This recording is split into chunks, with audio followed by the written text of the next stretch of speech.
What's up, guys? Hi, baby. There you are. Hi, my love. All right, guys. So I know we're gonna skip tonight. I was gonna go hang out with Band of Brethren. Um, wasn't working out, so we're gonna bring them over here and just hang out for a while. And Gary Hootenhall will join us too. So we're gonna have Justin, Jeremiah, and Gary, and just gonna hang out and shoot the shit for a while. If you could join us, come through. If not, I understand it's Easter. I get there's different time zones. I apologize for the confusion, but here we are. So let's see. We do have one guest ready.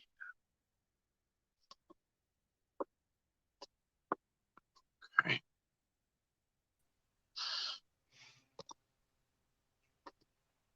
Justin, can you hear me? Yes, sir. I can hear you. Hear me? Yeah, I got you. What's up, brother? Not much. Welcome, welcome. So Thank you, I was sir. just yeah, I was just saying like because I kind of canceled. I was telling you before I canceled, and then like because of Easter or whatever. And then we're gonna do it with you guys, but if you want, you could just introduce yourself and you know whatever as the guys roll in. Sure. My name is Justin. I've been in the research field for 20 some odd years now since I was a teenager. Currently reside in Gatlinburg, Tennessee, in the Smoky Mountains, and just kind of do my thing up there. I've been friends with Jeremiah for several years now, and we've done a lot of stuff together, and really enjoy just hanging out and talking with you guys. Yeah, you guys are great.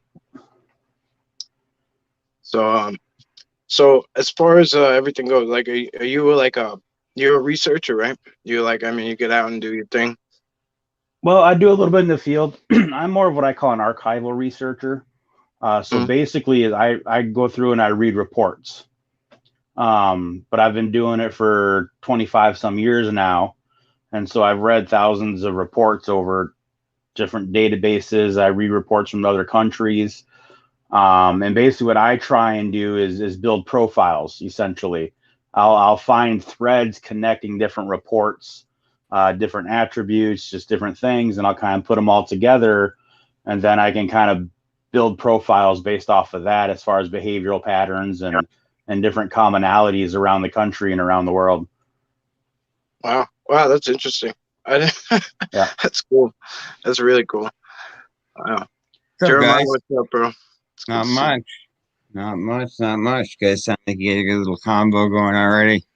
But for those of you that don't know me, I am Jeremiah Fountain. I run on the trail crypto paranormal research group, and we do the Scoop and Discussion Roundtable and on the trail in search of living legends. So that's us. Just a few things, right? What's that? Just a few things. Just a couple things. Yeah. But yeah, just glad to be here. Yeah, finally get on. Been wanting to get on mic forever now. We talked Yeah, about it for what, months now, dude. I know, I know. At least, because Least. I remember it was like a long time ago. Like, I know you had like that radio show, and I don't know, we were talking like through email or whatever. I mean, this is going way back. Oh yeah, yeah. That was some. Yeah, that's quite a while ago. Yeah, it was like I think it was like December of 2019. I was It supposed was. to It like, was when I first started doing it. Yeah, that I remember that show. Yeah, you're right. Absolutely. So yeah, looking forward to it. Justin, how are you, sir? Pretty good, man. How you doing tonight? Good, good, good. Known this cat for many moons right here. Yeah, it's been a while. Sure has, man. Uh, No, but I was just telling them that what I don't yeah, get out in the field as much because of just my issues and where I've lived in the past and stuff. But I read the reports and I pour over them and study them and analyze them and make those connections and those threads that kind of come out and pinpoint stuff. And I call it archival research. I think there's a lot to be yeah, learned from the reports that people give out, and just studying and do what I can do there. yeah, yeah. Well, I mean, you're good at it. You're. I told him to ask. You can ask Mike today. I told him you had a brilliant mind for this stuff. I've always thought so it's very the way you use your knowledge is very beneficial to you and the others working with you. I know, because I've worked with Hmm. so Yep. yeah, I think Sorry, it, guys. I try. I think everybody has a specialty, man. If we put them all together, that's when we'll start finding real answers. That's my philosophy on that. I dig it. I dig it. I always say, like, and when I first started, like, I'd get like a really good picture. I get excited. I share. I put like my name across it, and like, oh, like, you don't want someone to like steal it and this and that because like shit happens, whatever. Like, and then like eventually I started like I was like, it's not really that important, like, because you're gonna have another day, another chance, another encounter, whatever. And it's just as long as you just keep that going, like that's really what's important. Sharing is great. I love sharing. Don't get me wrong. But like whatever happens from there happens from there. But like, what if we just pooled everything together? Like, what if people weren't so crazy worried about getting credit, or, like, Exactly. or being like such an individual? Like, what if we all just had a place where we pool it all together? Because like I'll hear somebody, for instance, be like, "Oh shit, like, da da da. Why don't we have this? There's no proof of that, or Yeah. nobody's ever done that."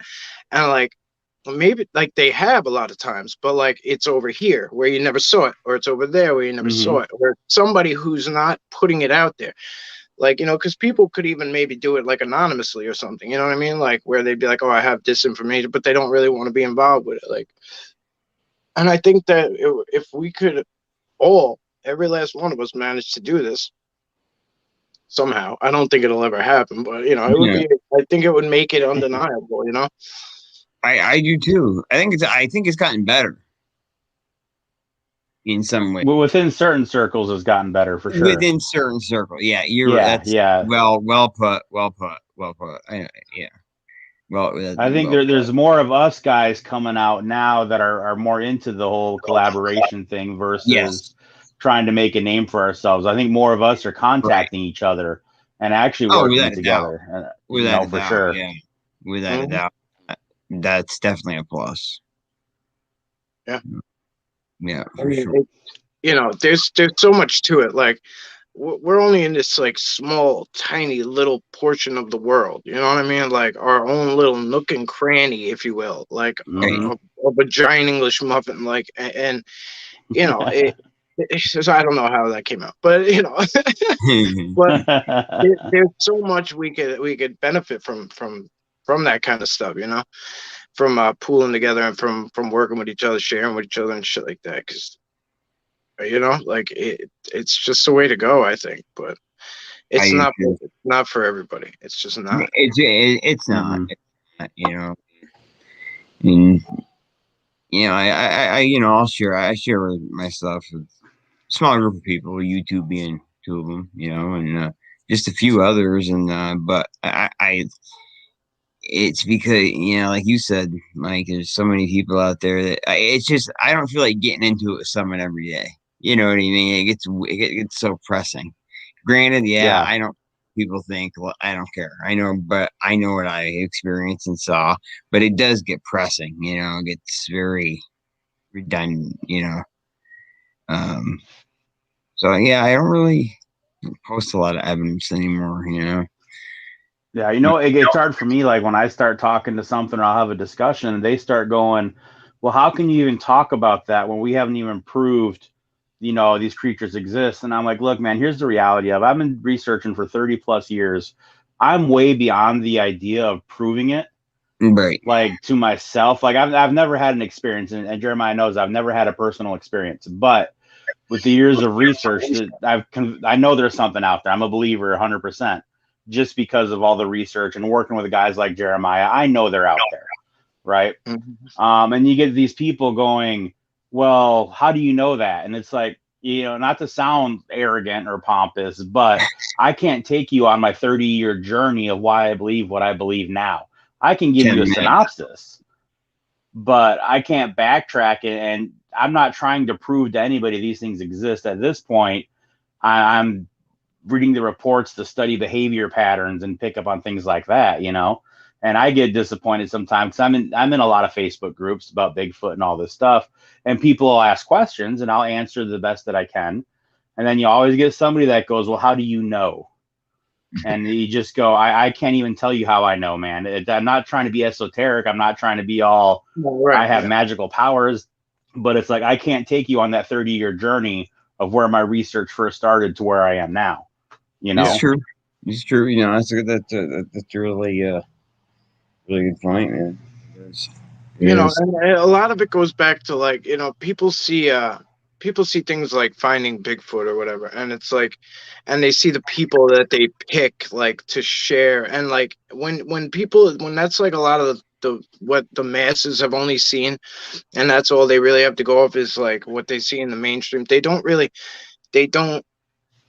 see as far as it, you know, as far as what we go through and shit. Like right. they think people are looking for attention or whatever. But like when I see people who like have no gain, you know what I mean? Like a lot of these people don't have gain from this shit. Like, you know what I mean? Like Yeah. you don't gain much from this at all. No. From putting this shit out there. You don't gain much at all. Like I have the accolades I need on a personal level. You know what I mean? Like I can you know, I can walk around comfortably and I don't need to be like, oh, Bigfoot's my shit. Like that's, you know, that's what I need to be credible in the world. You know, like I do it because I don't know, like I feel like they want me to share, so I share it. You know what I mean? Like they want me to show the shit, so I show it. You know, and when that day stops, that'll be the day I stop. I won't force it. You know, but I mean, I'm kind of with you. Yeah, I'm with you on that one, man. I mean, I kind of feel as a researcher, and you know, it's kind of, I feel that if this makes sense, kind of makes me feel like it's my duty, you know, for, you know, all the interaction I've had with this one particular group for, you know, all my life. You know, I think that it's only right to try to pass that on and, you know, and teach and educate. If that, you know, if that makes sense. I think that's part of our job as researchers, is to educate a little bit, you know, at least a little bit. yeah. You know? I mean, as far as Bigfoot goes, I don't even consider, like Justin was saying, I don't even consider Bigfoot a cryptid anymore. Yeah. I don't call to me it's not a cryptid. Like it's just it's there. It is what it is. It's You know not, what I mean? It's not to me. I mean, I've seen enough science and shit to. Yeah. It's not accepted by the world. I mean, a lot of shit's not accepted by the world. We don't accept the same religion. You know what I mean? Like, Right. Yeah. Does Catholicism not exist because of you know of Right. Kabbalah? Like no, it exists. Like it's there. Like you know, but yeah, I don't consider it a cryptid anymore. Yeah, I think that's stopped for me a few years back too.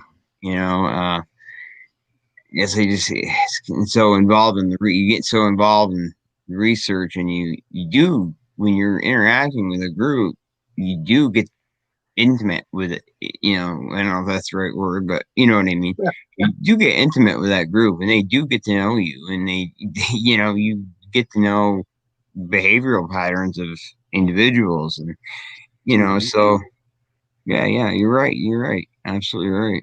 Here's a good question. I just saw pop up. Knowing these creatures exist, how do you feel about your families going out for walks in the park, etc.? Like, you guys could take it if you want. I you know, I'll say this, you know, 99.9999% of the time they are not going to bother you. They just want to mind their own business, and I'm sure the two of you agree with that. Yeah, well, have I I've seen got them get ugly? Yes, I've seen them get ugly. You know, not a lot. You know, I interrupted a hunt one night, and they politely escorted me out. You know, so Yeah, right. You know what I mean? That's the only time. Nighttime, you'll get a Nighttime's a different story. Yeah. Yes, it is. It most certainly is. But yeah, as far as my family taking, you know, walks, but you know, behind the cabin, also I have no problem. Like I said earlier, I live in the Smoky Mountains in the Gatlinburg area, and so I'm always out hiking. It's one of my favorite things to do is get out in the woods and hike. It's why I moved to the area. And I also have 6 kids of my own, ages 15 to 6. And I always take them out into the woods. I have no issues. Whether you know they're there or not, they're going to be there. So think about all the times you've been in the woods before you even thought about them being there. Nothing's ever happened. Being where I'm at, we have black bears all over the place. We barely ever run into anything. I don't have any concerns. I mean, I'm woodwise. I've been in the woods my whole life. So we're always taking our precautions. We're making sure we stay as a group. Nobody walks away from the group. We all stay within visual range, and you just be safe about what you're doing as a group, and you're not going to have any problems like that. I don't have any issues whatsoever taking them out. Yeah, I mean, if somebody's walking down my street, I might and I don't recognize them, I might raise my head and look and draw attention. Now, if they walk up my driveway, I might get a little more who the fuck is this? Yeah. Now, if they walk past me and blast in my backyard or open my door and go you know what I mean, and start throwing shit around, things change as you do it. So they'll give off, they give off a certain, just like we give off, we would say, oh, back off. You get a certain vibe that says back off, and you just have to be conscious of that. And whether your family's with you or not, just be very present of mind, But if you're staying on normal hiking trails, or you're in a regular old park or whatever, they're used to that shit. They're used to us. Yeah. They're used to the way we operate. They're not trying. Jeremiah said, they're not used to being seen, and Justin said, how many times they've been around and we didn't know it. Now we just know, so we start to question things like that. But I don't know. Raises a Sicilian, just respect. Everything's about respect, and that's. I agree. They can feel that off you, without a doubt. What's up, Gary? Gary, what's up, man? What's up, Footer Nation? Pleasure to see you as always. Now the flavor's here, bringing the new school flavor.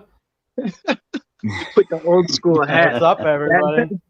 That hat is Seymour Sasquatch. That has seen more Sasquatch, more TV, more everything. What's going on, everyone? I'm stoked to be here. Thanks for inviting me. We tried it on Zoom first, and I can figure out how to do it. So Mike saved the day. Fucking technology, man. It's our worst enemy. It's our worst enemy. Absolutely, dude. Absolutely. Like I say, we bring all this stuff into the woods, and I say this all the time. What's up, Bob, in the chat? We say this stuff. We bring all these toys in the woods, FLIR cameras, all this crap that we spend all this money on, and we get really no return off of it. And yet, here we are, can't even use a computer properly, and we bring it all in the woods. And tell me, what, I have a FLIR camera. I'm sure you guys use them. What have you seen on them other than cool animals? Right? Right? I mean, come on. It's technology. It's technology. It's kind of oh, we have it, but it's the biggest waste of time and money overall. That's just my opinion. No, I agree. I know 2 people that have gotten some really good FLIR hits. I'm talking. Justin, you've seen him out. One of the ones I'm talking about, and then another buddy of mine who's a corrections officer up here caught a really good shot one night. It had its hands on its knees, and it was doing the classic foot sway, and it was right out in the middle of the field where he could see it. And but it's so far and few in between. You know what I mean? Is. You think you would think my brother Kenny and I say, Kenny Irish, with the shows like Finding Bigfoot and all these things that are out there now that have brought, everyday people into the Bigfoot phenomena, right? And everybody's buying trail cameras, and everybody has a GoPro of some sort, or one of those knockoff 4K cameras that are just as good as a goddamn GoPro at the end of the day. That, we have all these stuff, and you have your cell phone, you have iPhones 10, 11, 12, Samsungs, blah, blah, blah.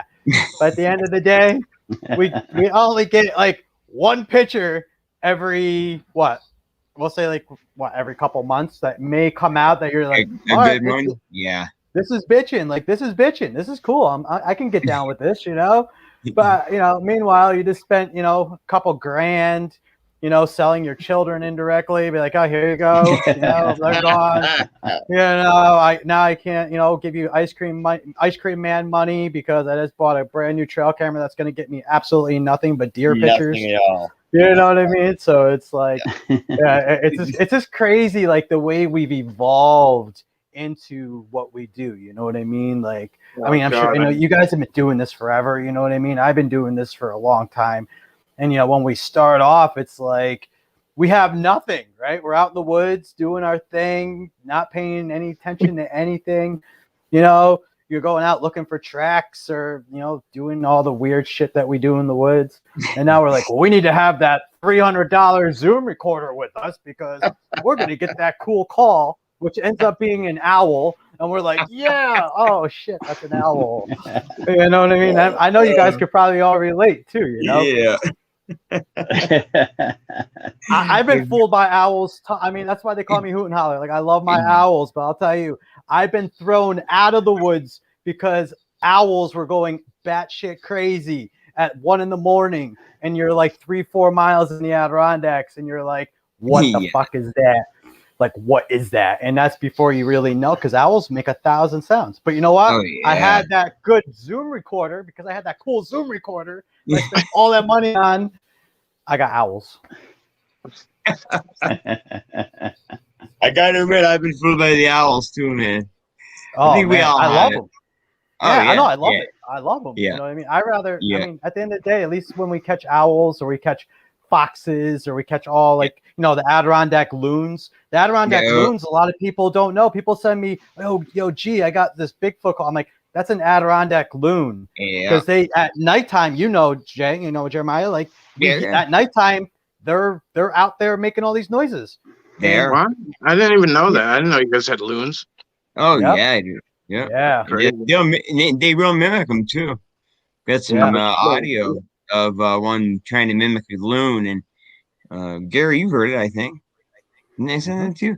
And that, the thing with that, it's like when they mimic a coyote, it'll be just about perfect, but there's always something a little bit off about it. It's a little bit different. Yeah, it's a little off brand. Yeah, that's what this is, but it's just a little bit. It's a little bit different. You can tell it's different. Plus, it was taking, there was no body of water for miles and miles and miles. I don't think they nest in, what is it, half mile away from the water? Yeah, no, they're right there. Yeah, and it's right like, there. you come up on them. And it's amazing to hear, like, once again, when that's the thing, as researchers, this is people, you know what I mean? Like, so I know, Mike, you just posted that solo hiking comment, which I totally 1000% agree with that.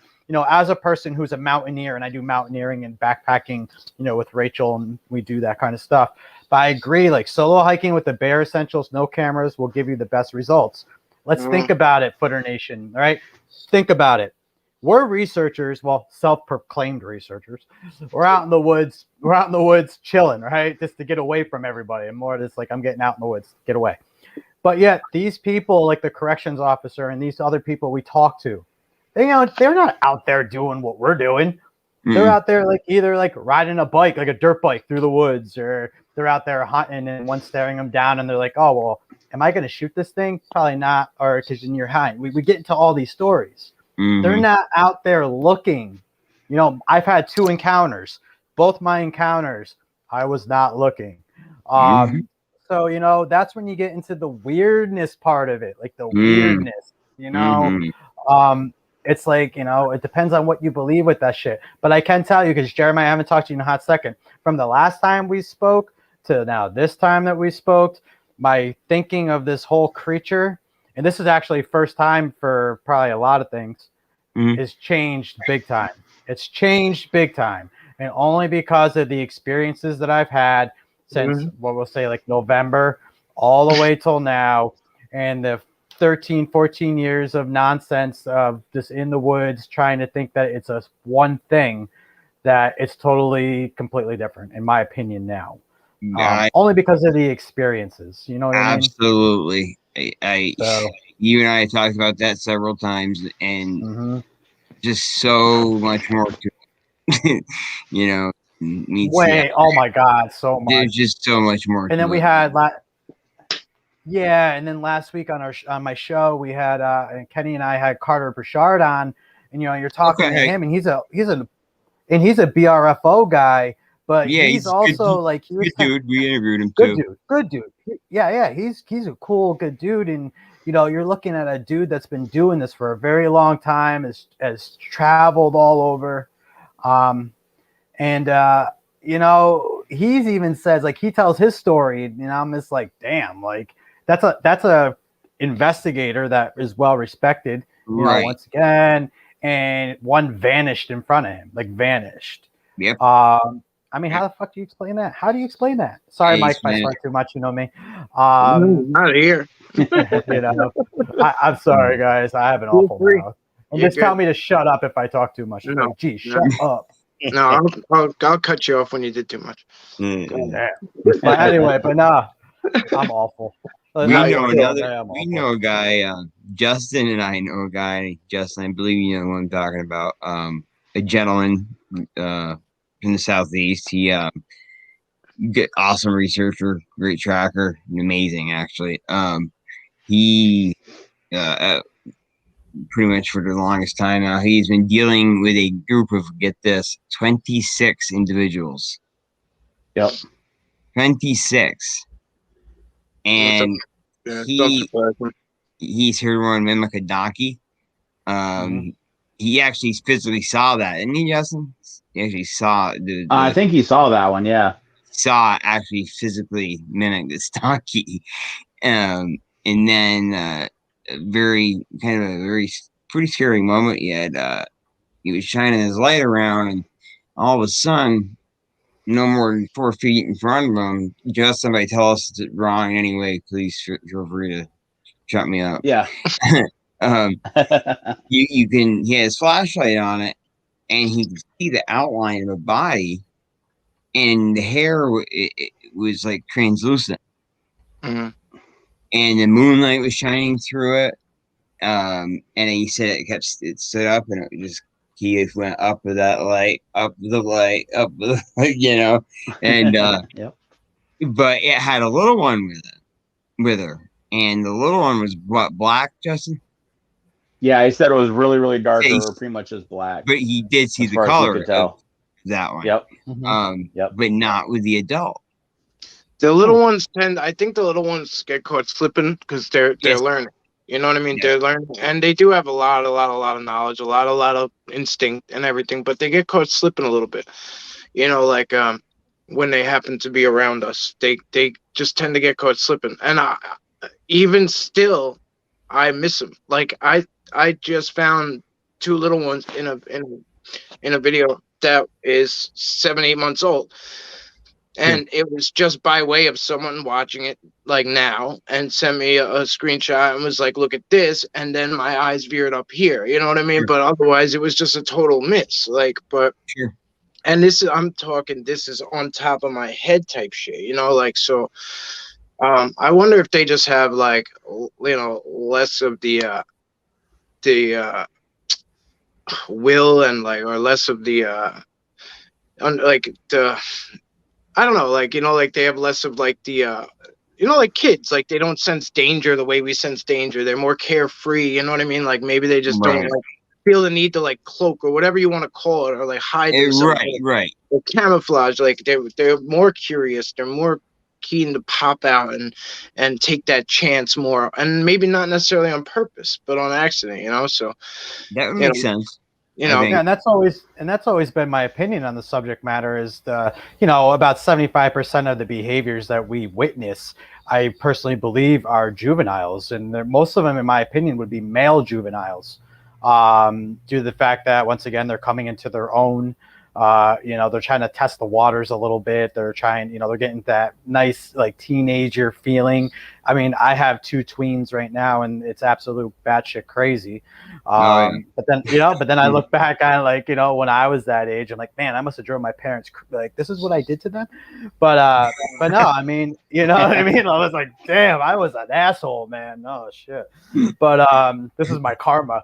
But no, I mean, but that's the kind of the behaviors, that normally that I have seen in the past, but I hear a lot of it. I mean, let's be honest. If you're talking about an alpha predator, and whatever it is, I'm just talking as a whole now. I'm not going to get into what. Right. But if you're an alpha predator, I mean, you have no fear of anything. Even though I do think, my opinion is Bigfoot does fear something, and we can talk about that in a little bit because I've seen some reactions from something. But in the same sense, the juveniles are coming into their own. They want to test the waters. They want to kind of poke us. They want to shake the trees. They want to throw the rocks at you, because a big alpha male has no reason to do that whatsoever. I agree with you. You know, and the females are kind of very nonchalant. Don't pay attention to anything. Like, they don't even know you're there. Like, they know you're there, but they act like you don't even exist. Like, they'll just come right up underneath you in tree stands and all this stuff, and they just do their business like you're not even there. So, you know, I mean, that's just my take on it. You know what I mean? No, I would agree. I would agree with that. You know, that's just from what I've seen. And then to answer one of your guests, go ahead. It's kind of like a woman, like you know, in the supermarket. Like, she ain't looking around. She's doing her thing. Get the fuck out of there. She's got the kids tight. That's her mission. Grab the shit and go. Not if you're in Miami Beach. Not if you're in Miami Beach. They're not. Miami Beach. Everybody's looking. I'm gonna say that. Sorry, I'm gonna get in trouble. I am now in the doghouse. But no. That's the story of my life. Sorry, Rach. I love you to death. But no, with Shaz VD on your chat, Mike. You know, they wrote, knowing these creatures exist, how do you feel about your families going out for walks in the parks and the woods? That's a good question. Honestly, one thing, like my daughter, and I'm turning her into my little mountaineer hiker. You know, Rach and I bring her in the woods with us. She was doing scouts. She's actually one of the first girls in scouts, in Boy Scouts. But anyway, I can honestly say I don't bring her Bigfooting with me. She wants to go. She's always eager to go. Maybe, you know, once again, it's one thing to go in the woods with yourself or adults or other people that you know can survive for themselves. That's a big thing for me, is safety and survival. But in the same sense, I would never risk one of my children for research purposes, going into the woods. Now, they could be like, Ariel, how you even know that, blah, blah, blah. Well, at the end of the day, what I personally believe, and you guys can, you know, back me up probably on this, is whatever our intent is what our intent is, right?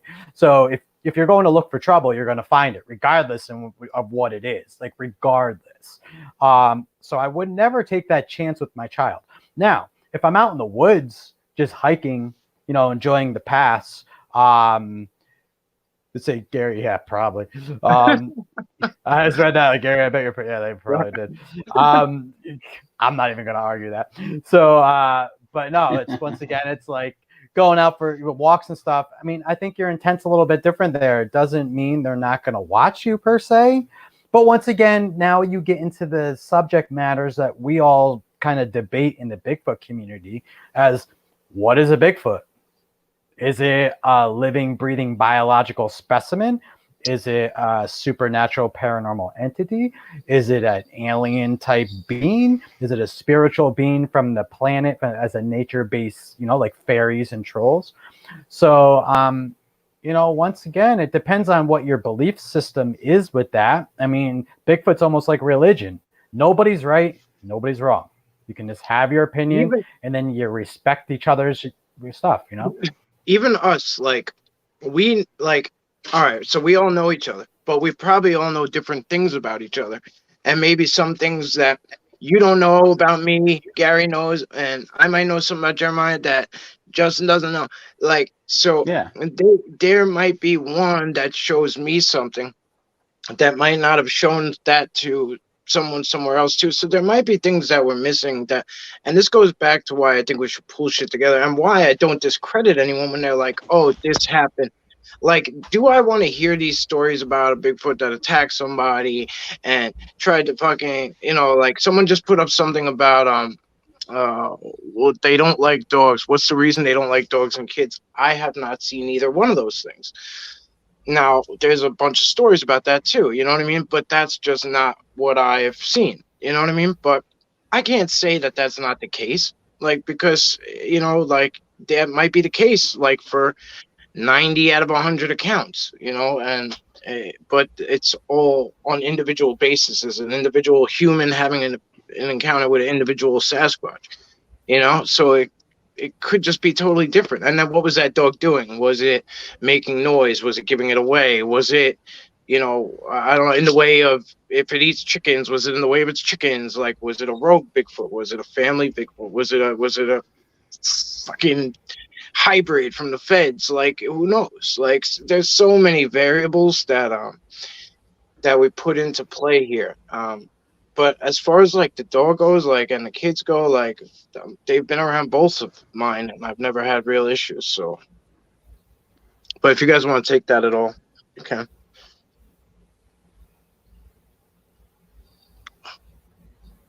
Well, if we're talking specifically about that question, I mean, what I've read in my research is they do like kids. One of the things that brings them into a campsite or into a research site is the sound of kids playing and kids interacting.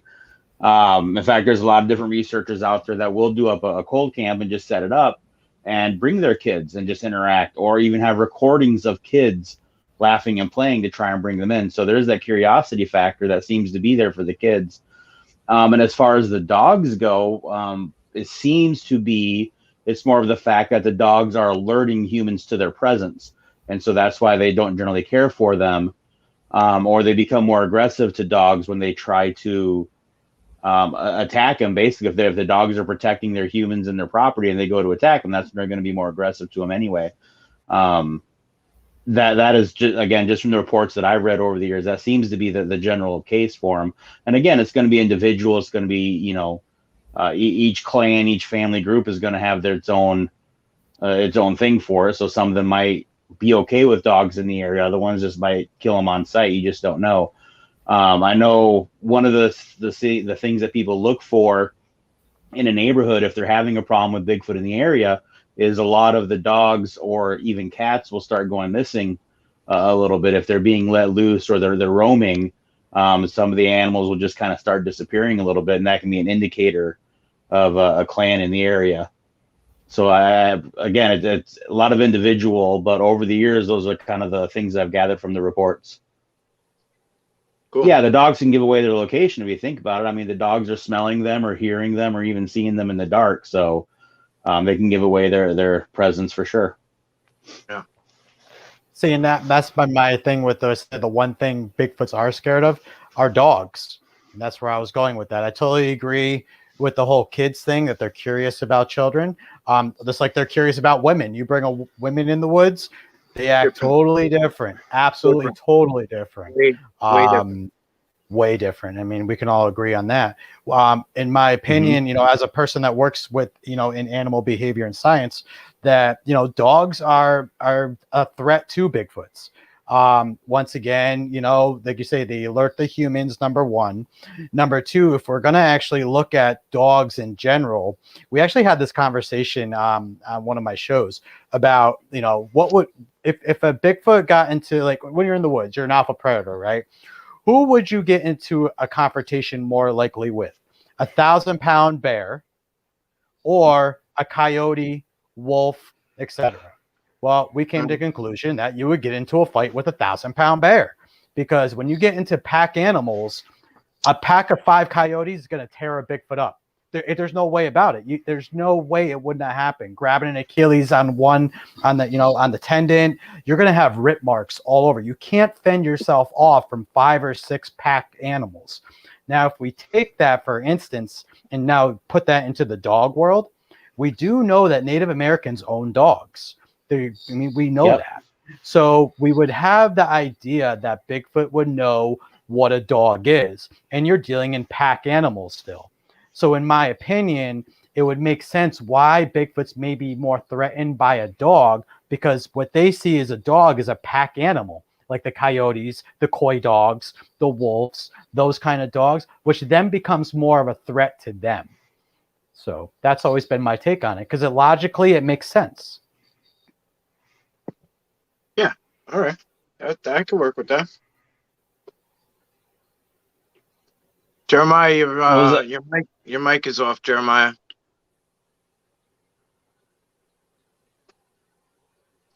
Did I mute him? No, there he is.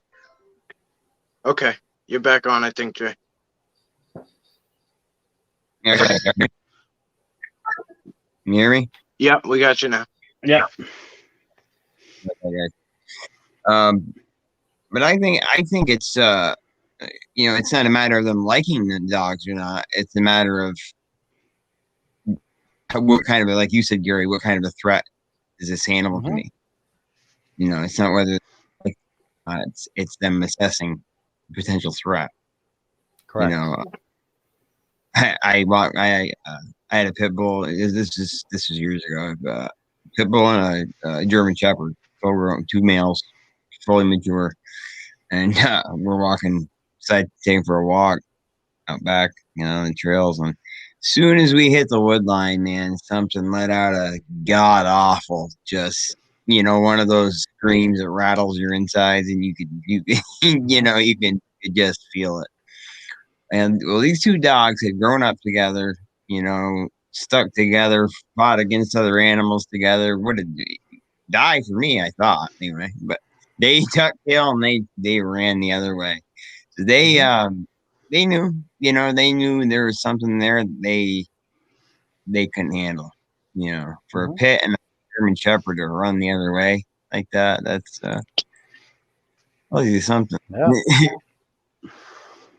So they dogs know. They're Yeah, not I think they differentiate though between wild dogs like a coyote and a pack of coyotes versus the domesticated human dogs. sure. Oh yeah. Just Yeah. because I've heard many accounts of a Bigfoot either running along with the coyote pack or working in tandem for kills, Mhm. where the coyote packs will follow the Bigfoot troop around and get the scraps from their kills. Mhm. And also the idea of in times of maybe not finding enough food where the Bigfoot will predate on the coyote packs, Mhm. and actually use them as a food source on occasion. I've heard reports of hearing the howls back and forth, and then the coyotes start yelping, and then all of a sudden the yelps shut off. So I differentiate a little bit between the domestic dog as our guardian versus how they interact with the wild pack animals. But definitely, I agree with the fact that if you have a lone Bigfoot and you have a pack of coyotes and they were going to have an interaction, the coyotes may come out ahead on that one, just because of the pack mentality and the way they would attack, and how a lone Bigfoot could defend itself for sure. No, and So I he- totally agree. Yeah. Here's where that comes into play too. Is here where I live, we only have domestic dogs.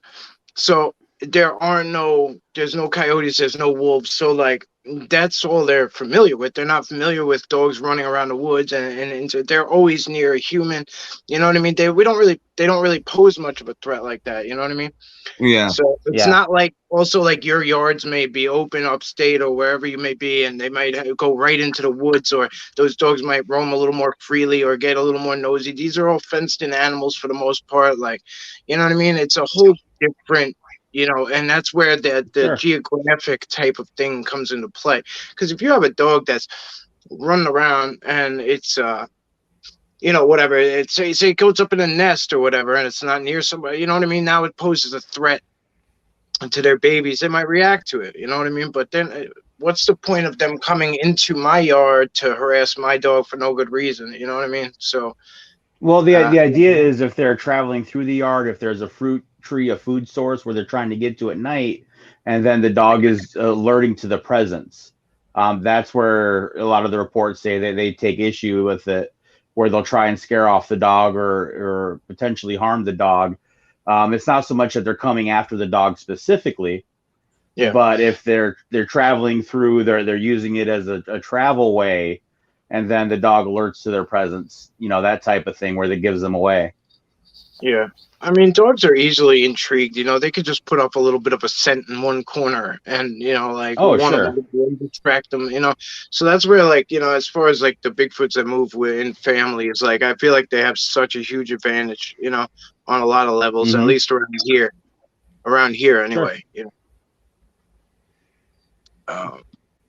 Any of you have ever gifted these creatures?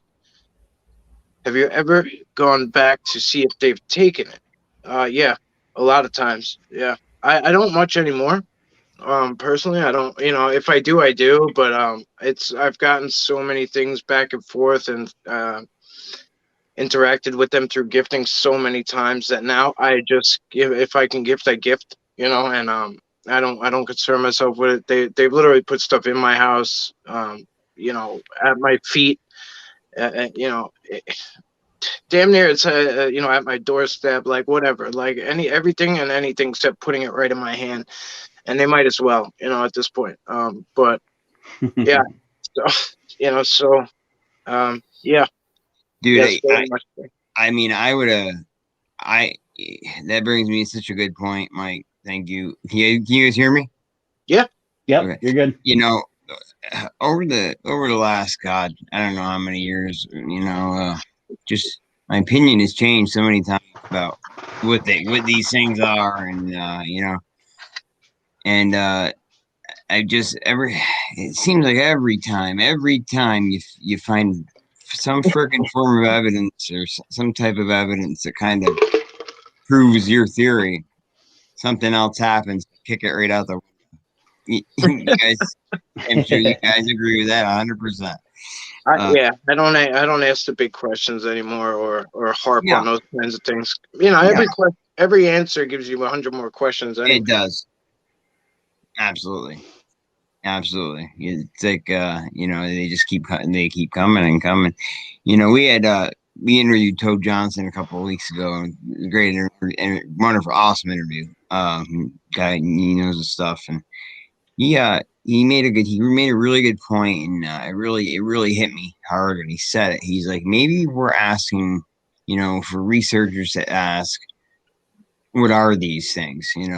Maybe we're asking the wrong question. Maybe it's, what's the evidence to prove these creatures exist? I'm sorry, creatures just a habit. Is I said it for years. I hate it, but I do it anyway. Do you guys, if you can, and I know if you understand what I'm saying, what he meant. Are we got to be like, are we getting? Could we be getting different types of cryptids or entities mixed up with what we think is a Yeah. Sasquatch? You know Uh-huh. what I mean? So that's why I think a big part of our job as researchers is to document everything, make sure every possible, if you're trying to prove something, make sure Yeah. you know what I'm saying, just make Yeah. sure your shit is freaking together. Yeah. That's why I always say, like, I'm just out here truth seeking. Like, I'm not really researching. Yeah. Like, and if you want to, I can't give, maybe always proof, but like, I'm just telling you what I'm doing. You know what I mean? And Right. like, I'm just telling it as it is and shit. And so one way might be good enough for one person, but might not be good enough for another. Like, we might Yeah. see this thing right here and right now, and like 50% of us are like, holy shit, good job. The next 50% might be like, you need to go back, you need to take a picture again, go to the same spot. You gotta know this and that. What was the weather? Was there wind? Like, was it, were there leaves on that? Like, and it's Right. it's a difficult thing to prove to everyone. It really is Yeah. always going to be a difficult thing. So, but you're right. It is, that's why I don't necessarily consider myself a researcher, because I'm not I always get good it. at the proving part. Like, always, like, I don't always follow up as I should, like, perhaps, Yeah. Yeah. I mean, I think I consider myself more of the interactor these days. I do my thing online, do my shows, and it's not really. I don't know if I would consider it research anymore. You know what I mean? It's more of interacting. Yeah, Mhm. it's just That a makes title. sense. It's just a title. It is what Yeah, it is. it's a title. You do what you do with them. Everyone has a different type. Everyone that is involved with these things in any way, shape, or form. Um, Mm. Everyone's experience is different. Yeah. Everybody's. Yep. Well, They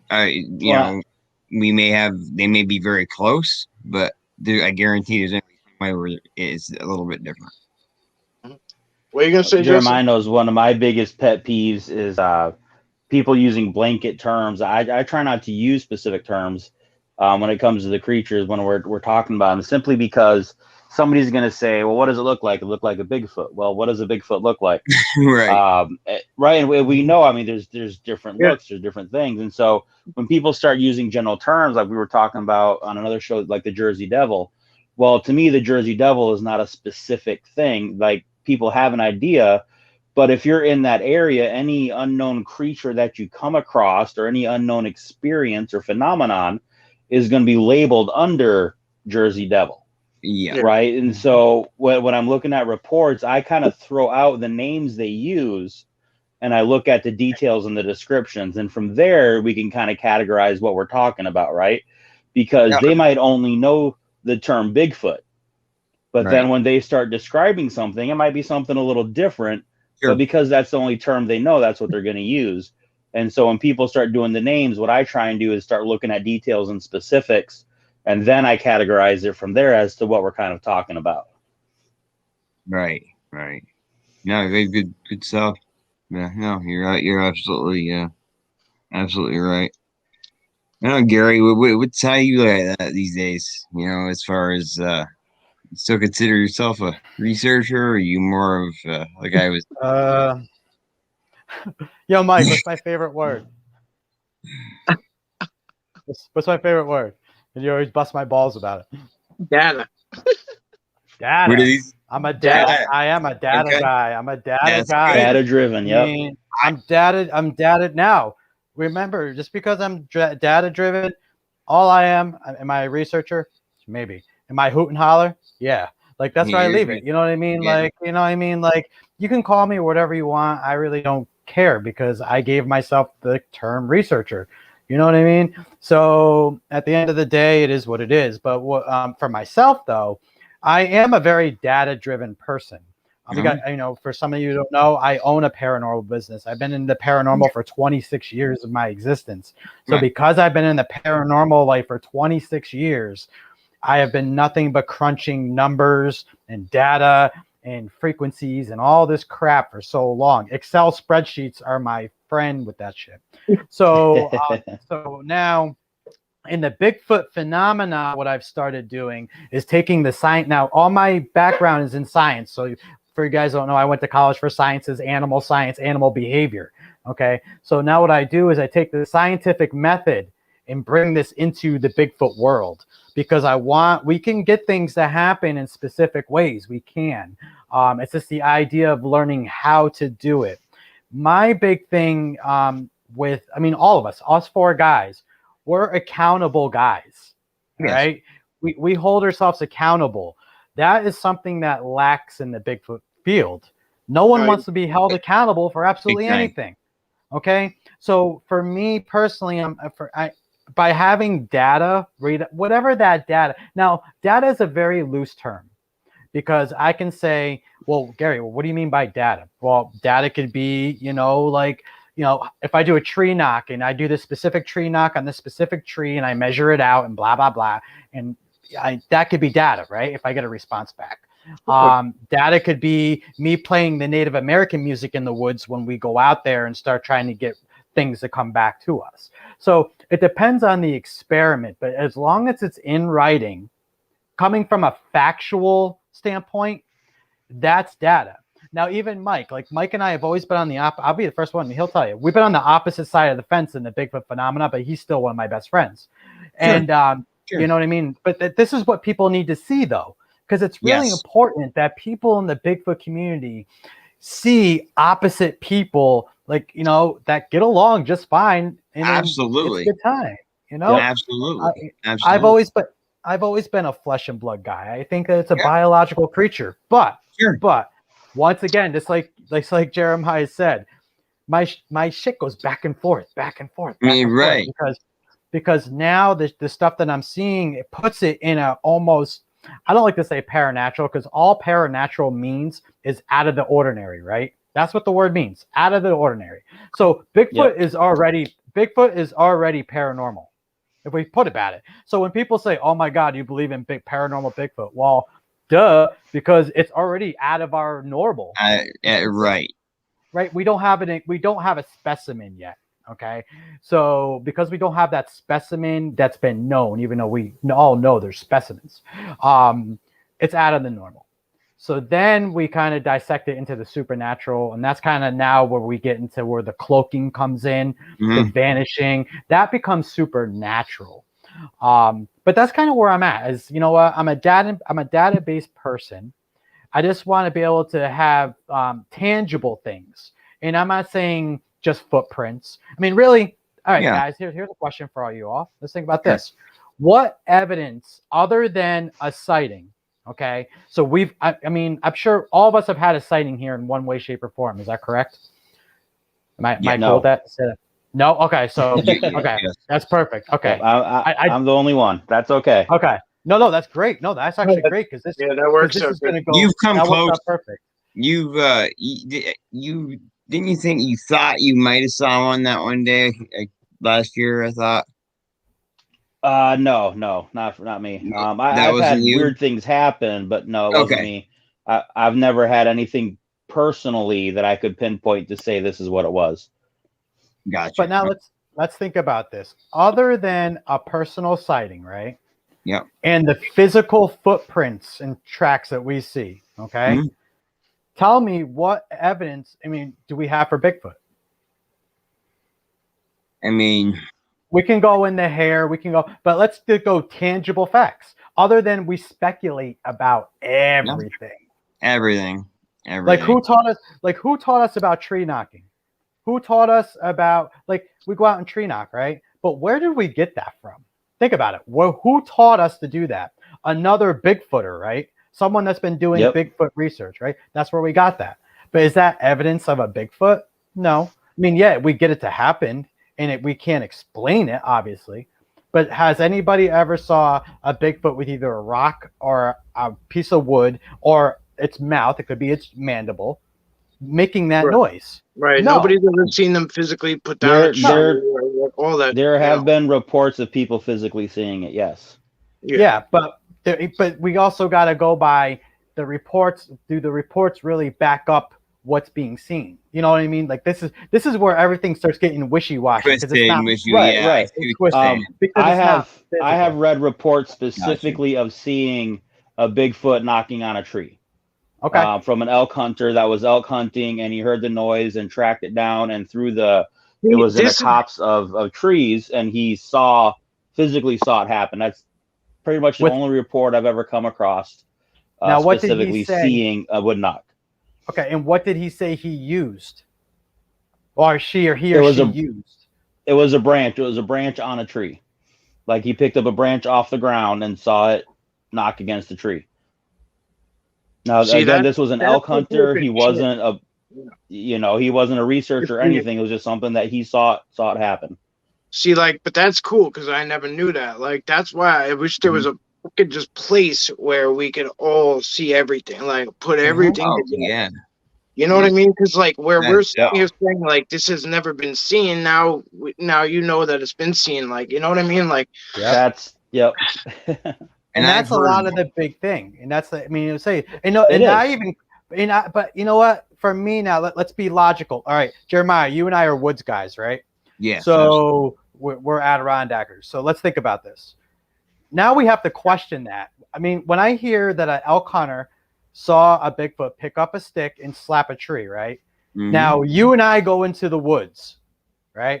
We pick up a stick and we slap a tree. Tell me what's going to happen to that stick. 90% of the time, is it a break? Yeah, it's going to snap right in half because it's rotten. Yeah, absolutely. And now try to find me a tree to make the same damn sound, that nice hollow echo sound. Here's the data. You want to talk about data? I did this whole experiment one year of just tree knocks, and we measured out trees with measuring tapes and everything. And we measured out our knocking sticks. We used knocking sticks. We used baseball bats. We used a metal rod. We used all these things, right? And we also kept going, but we did it with an amplifier. So you would say, do you think that we got the same exact sound at all these trees? So no, we didn't. So you would have to, a Bigfoot would have to then know that's say like an 8-inch diameter birch tree, right? Because even all the trees, now you're getting into green trees. We got to remember, trees in the forest, they're green. Unless you find a nice dead one. But even when you find a dead tree, we all know you go to hit a dead tree, well, the bark falls off, the things all fall off. So that's what I would have to always question with that is like, I'm not questioning like if he's saying yes or no, like the validity of it, but just being a woods person. And Justin, you go in the woods, obviously, and Mike, you're always in the woods. You know what I mean? I would just have to question that. So you saw a Bigfoot pick up a piece of stick and hit a tree. They get a knock, but that just still logically wouldn't make sense. Now, if you said to me he picked up a rock and then hit a tree with a rock, that would make sense to me because the rocks give those nice pops. Because that's what we use rocks now, and we get a lot more responses back with rocks than we do with actual sticks. We were doing that when I was down south. I heard no wood on wood knocking when I was in North Carolina. It was all rocks. I had a lot of boulders thrown at me. I actually, but just the idea that we think about it, you know what I mean? Yeah, absolutely. Yep. I know a native gentleman. He was a friend of mine. He's passed now, but he actually witnessed one heave a boulder into the water at a canoe. Yep. And I know someone that happened too. Yep. Interpret dreams. We're not saying that they're not around. We're all believers. We're just talking about tree knocks in general. That's all we're talking about. It's just physically knocking on trees. We've had our encounters too. We know. That's all we're talking about. Yeah, I mean, like I say, we all believe in Bigfoot. You know what I'm saying? We've had encounters. I've had 2 encounters. I know Jeremiah basically lives with them. So you know what I mean? But yeah, we're not debating the existence of Bigfoot. We're kind of more debating on, the ideas of where's the evidence other than sighting reports. Okay, so if we go by everybody that saw Bigfoot is telling the truth, okay, or the physical footprints that it leaves that we can cast out. Because then when you start getting into fur, you get into hair, you get into all sorts of tree bends, tree structures. I can tell you, as a bushcrafter, I go in the woods and do survival bushcraft. We build tree structures in the woods. Some of these pictures that I see, and I've actually put this up on my page where a bushcrafter built a tree structure, right? And then I put it up like, oh, what do you guys think? And everybody's like, oh my God, a Bigfoot built that, a Bigfoot built that, I'm like, no, a human built that. Yeah. So it's like, and there's a lot more survivalist people in the woods now. So it's like, if we're going, and you guys would know that. So if we go by the evidence, like what is the real evidence other than footprints, because that's physical, and then the whole sighting report. Yeah. Everything else is speculation. Absolutely. Try again, Carrie, please. Carrie's here. Bigfoot. There he is. Okay. There you go. All right. Sorry, guys. I had something. Oh, you're good. I had some setting. StreamYard is not my go-to, so I'm sorry, guys. Go ahead. No, but yeah.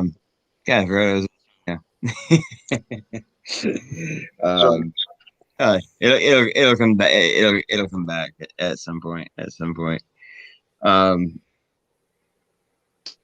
God, that's gonna bug me now. Sorry. No, it's all right. It's all right, dude. But it's open, it's all open because this is like we have all these different sides. Like, if you're a flesh and blood guy like me who believes, not anymore as much anymore, but you want to look at the tangible stuff, but then you have the stuff that Mike talks about, and even you now, because I see some of the pictures that you've been posting, and it's like, okay, so we have this weird nest egg of weirdness. That's the thing, man. I would have laughed at that 6 years ago, Gary. Mm-hmm. You did laugh at it 6 years ago. I did. I know I did. We were with the same organization back before we went on our own, and we all would have laughed at that, Justin, 6 years ago. Yeah, I mean, but I can't help what I'm seeing with my own eyes. That's you know, it. Oh, I know. I just don't. I'm at the point. It's like, what the fuck is going on here? You know what I mean? It's like, what is to this? There's something to it. Something way Yeah. more to it. I like to put it. You know, when this thing does blow up, if it does, and we do find out what they are. It's for some reason I feel like it's Gary Spikes actually put this into a very good comment the other night that nature's laws are not going to allow it to be one or the other. It's going to be somewhere in between. Yep. And yeah, I think I got to agree with him on that. I think it's going to be. I do believe they're flesh and blood. Okay, yes, but I do believe there is more to them, if that makes sense. Sure. Yep. No, it makes So total I know sense. Jeremiah, we've We talked can't- about it. What I call Yes. the electric eel effect. Yes, yes, Which the idea of the electric eel effect is, imagine back in the 1800s when you're exploring the jungle. I was born and raised in the jungles of South America, so I always kind of refer back to that when I'm referencing things. Imagine you're exploring the jungle in the 1800s and you come across electric eels in the Amazon River. Well, you don't have an idea of what electricity is. You have no concept of a creature that could even produce something like this, and yet you're getting shocked in the water and you don't know what's going on. You see this creature that's able to stun and kill its prey, Mhm. and you don't know what it is because you have no concept of what electricity is in the first place, right? So there's no way to understand what's happening. And I think that is a good correlation of what's happening with these creatures. Is they're a natural creature, but they can do things that we just don't understand yet. Whether we don't have the science and technology to understand it, we don't know enough about them to understand how they can manipulate the natural world around them.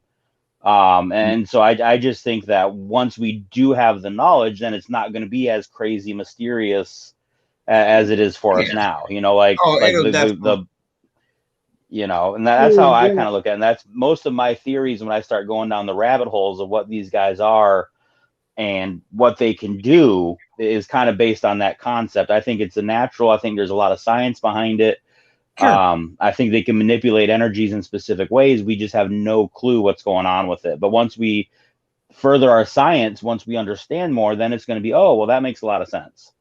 Yeah. Oh, Maybe not so much anymore. Remember when you were like, back in the day and like on Sunday, whatever, you got the paper, everyone had breakfast and like you do the crossword puzzle and like there'd be that one that you couldn't figure out. And like, then like you have that like aha moment. Like I'm looking forward to that shit. Like when down the line, when like this is all out in the open, there'll be a lot of shocked people, but we'll just be like, oh, that's what it was. That's what it was. exactly. It's gonna be one of those situations, dude. You guys know it as well as I do. Yeah.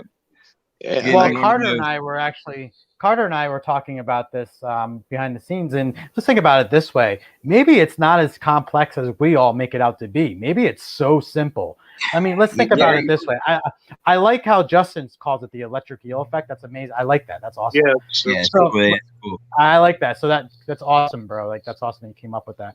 But I'm going to piggyback off of that. I'm going to kind of twist it a little bit. Now let's think about it this way. What if, like when Carter and I were talking about, back in the day, we didn't have technology and all these everyday things around us. Our lives were a lot simpler. All we had to do was survive. That's it. Yeah. So back in the day, we probably had senses that we used that we had to use. And we still have them, like intuition, like you just feel things. We actually talked about this on the team, on my team. Actually, Mike, remember when we were talking about like our gut feeling? What if, like, you know how like you say you're out in the woods, right? And you see a footprint, and right off the bat, your gut feeling tells you, well, that's a female. But then our brain gets in the way and says, well, that must be a juvenile male because blah, blah, blah. But what happens if we just actually start using our first gut feelings for things? Because where does that information even come from? Think about it. Like we think something so fast, right? We think something so fast, no questions asked. But yet, what do we end up doing? Talking ourselves right back out of it within 2 seconds, right? Yep. So, but what if... Sorry, go ahead. But like what you were saying is like, oh, like we got so like advanced and like survival, like we used to just survive. Now like like for instance, like when guys come home from combat, like we get back and like we have trouble settling back in and shit from after war, and Sure. like even years and years after, like I got back in 2011, and like even still, I just remember like they're like, well, why would you want to go back? Like, what was so but like it was simpler to just survive, to just get by. Like there was no taxes, no politics, no all that everyday grind, no travel, no this, no that. Like you just got up and watched each other's back, had a meal, fuck, you know what I mean? Survived, slept, ate. That was it. And like it was comfortable. You know what I mean? Like Right. it was comfortable. All this added shit is like it's up here. It's all like It feed is. into us. You know what I mean? It- Distractions and every other thing. And I don't want to take you off topic, but that just like, No, I mean that's what I think it all ties in. You know, It does. I It think all ties in, 100%. all ties in. Because But there's if we just, could there's just go things off our that we gut, had. yeah, if we could go off our gut and actually have that instinct, it's called a gut instinct. We got that name for a reason. It's a fucking instinct. We just pass by it, like we pass by that gut instinct. But like, Well, I I agree. Like Muttley the Pitbull in the comments, and I mean that's kind of exactly what I'm saying. He goes, facts are they still have skills we have forgotten how to do. Exactly. That's kind of where I'm at with that. Is that we may have had these abilities going way back or whatever.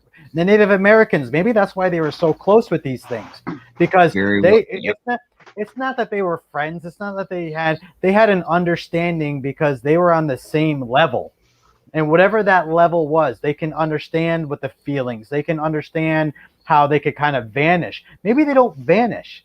Maybe their fur is like some other animals that once they kind of go sideways, they kind of camouflage themselves and disappear. Yeah. Go into the Jeremiah. I'm going to pick on you again. Yeah. Go into the woods, and when we're in the woods looking for owls, owls disappear. Like you can't see owls. Absolutely. And they magically appear, right?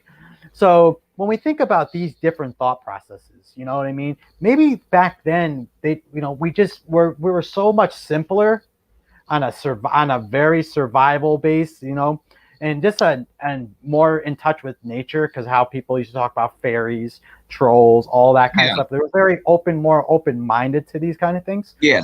That maybe that those senses were there, but like Mike said, we come into technology, we come into the hustle and bustle life, we come into all the world wars. I mean, we live in a modern day shit show. So it is perfect. Perfect way to put it. Even still, I always hear people like, "Oh, like how could that be there? Like nobody ever, I've never heard. Nobody's ever said they heard anything over there. Nobody's ever said they saw anything over there." We're not like in the presence of the moment half the time, thinking about our bills, thinking about where we got to be tomorrow, thinking about our appointment next week, thinking about the accident we got in, or thinking about this or that, or feeding the kids, or whatever's next. And like, you know what I mean? Like we're not like they could stand right next to us. Half the time we're up here in our own fucking head on somewhere else. You know what I mean? Absolutely. Or if you're fishing, or you're hunting, like we tend to have a frame of mind. And we can miss a lot of shit, you know what I mean? I know I did. Like I could talk for me, really. That's all I could talk about. But I missed it. I missed it. Here it is in front of my phone, right here. Same year. I mean, I think we probably all have. I mean, had Oh, yeah. and then realize, put it together as you're cruising out of your spot. You've been at a spot for a week, and you're cruising out, and you're like, hits you 2 hours later. Oh my God. And it hits you, what you missed, and it's a very, it's a shit show for real. Very unique feeling, Yeah.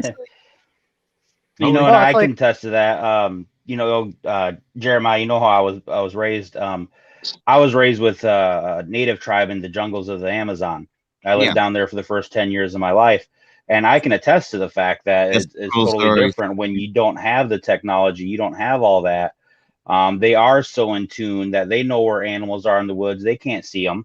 They're 50 yards away through the foliage, through the brush in the jungle, and 50 yards means you can't see. And when you're in the thick of the jungle, but they know they're there.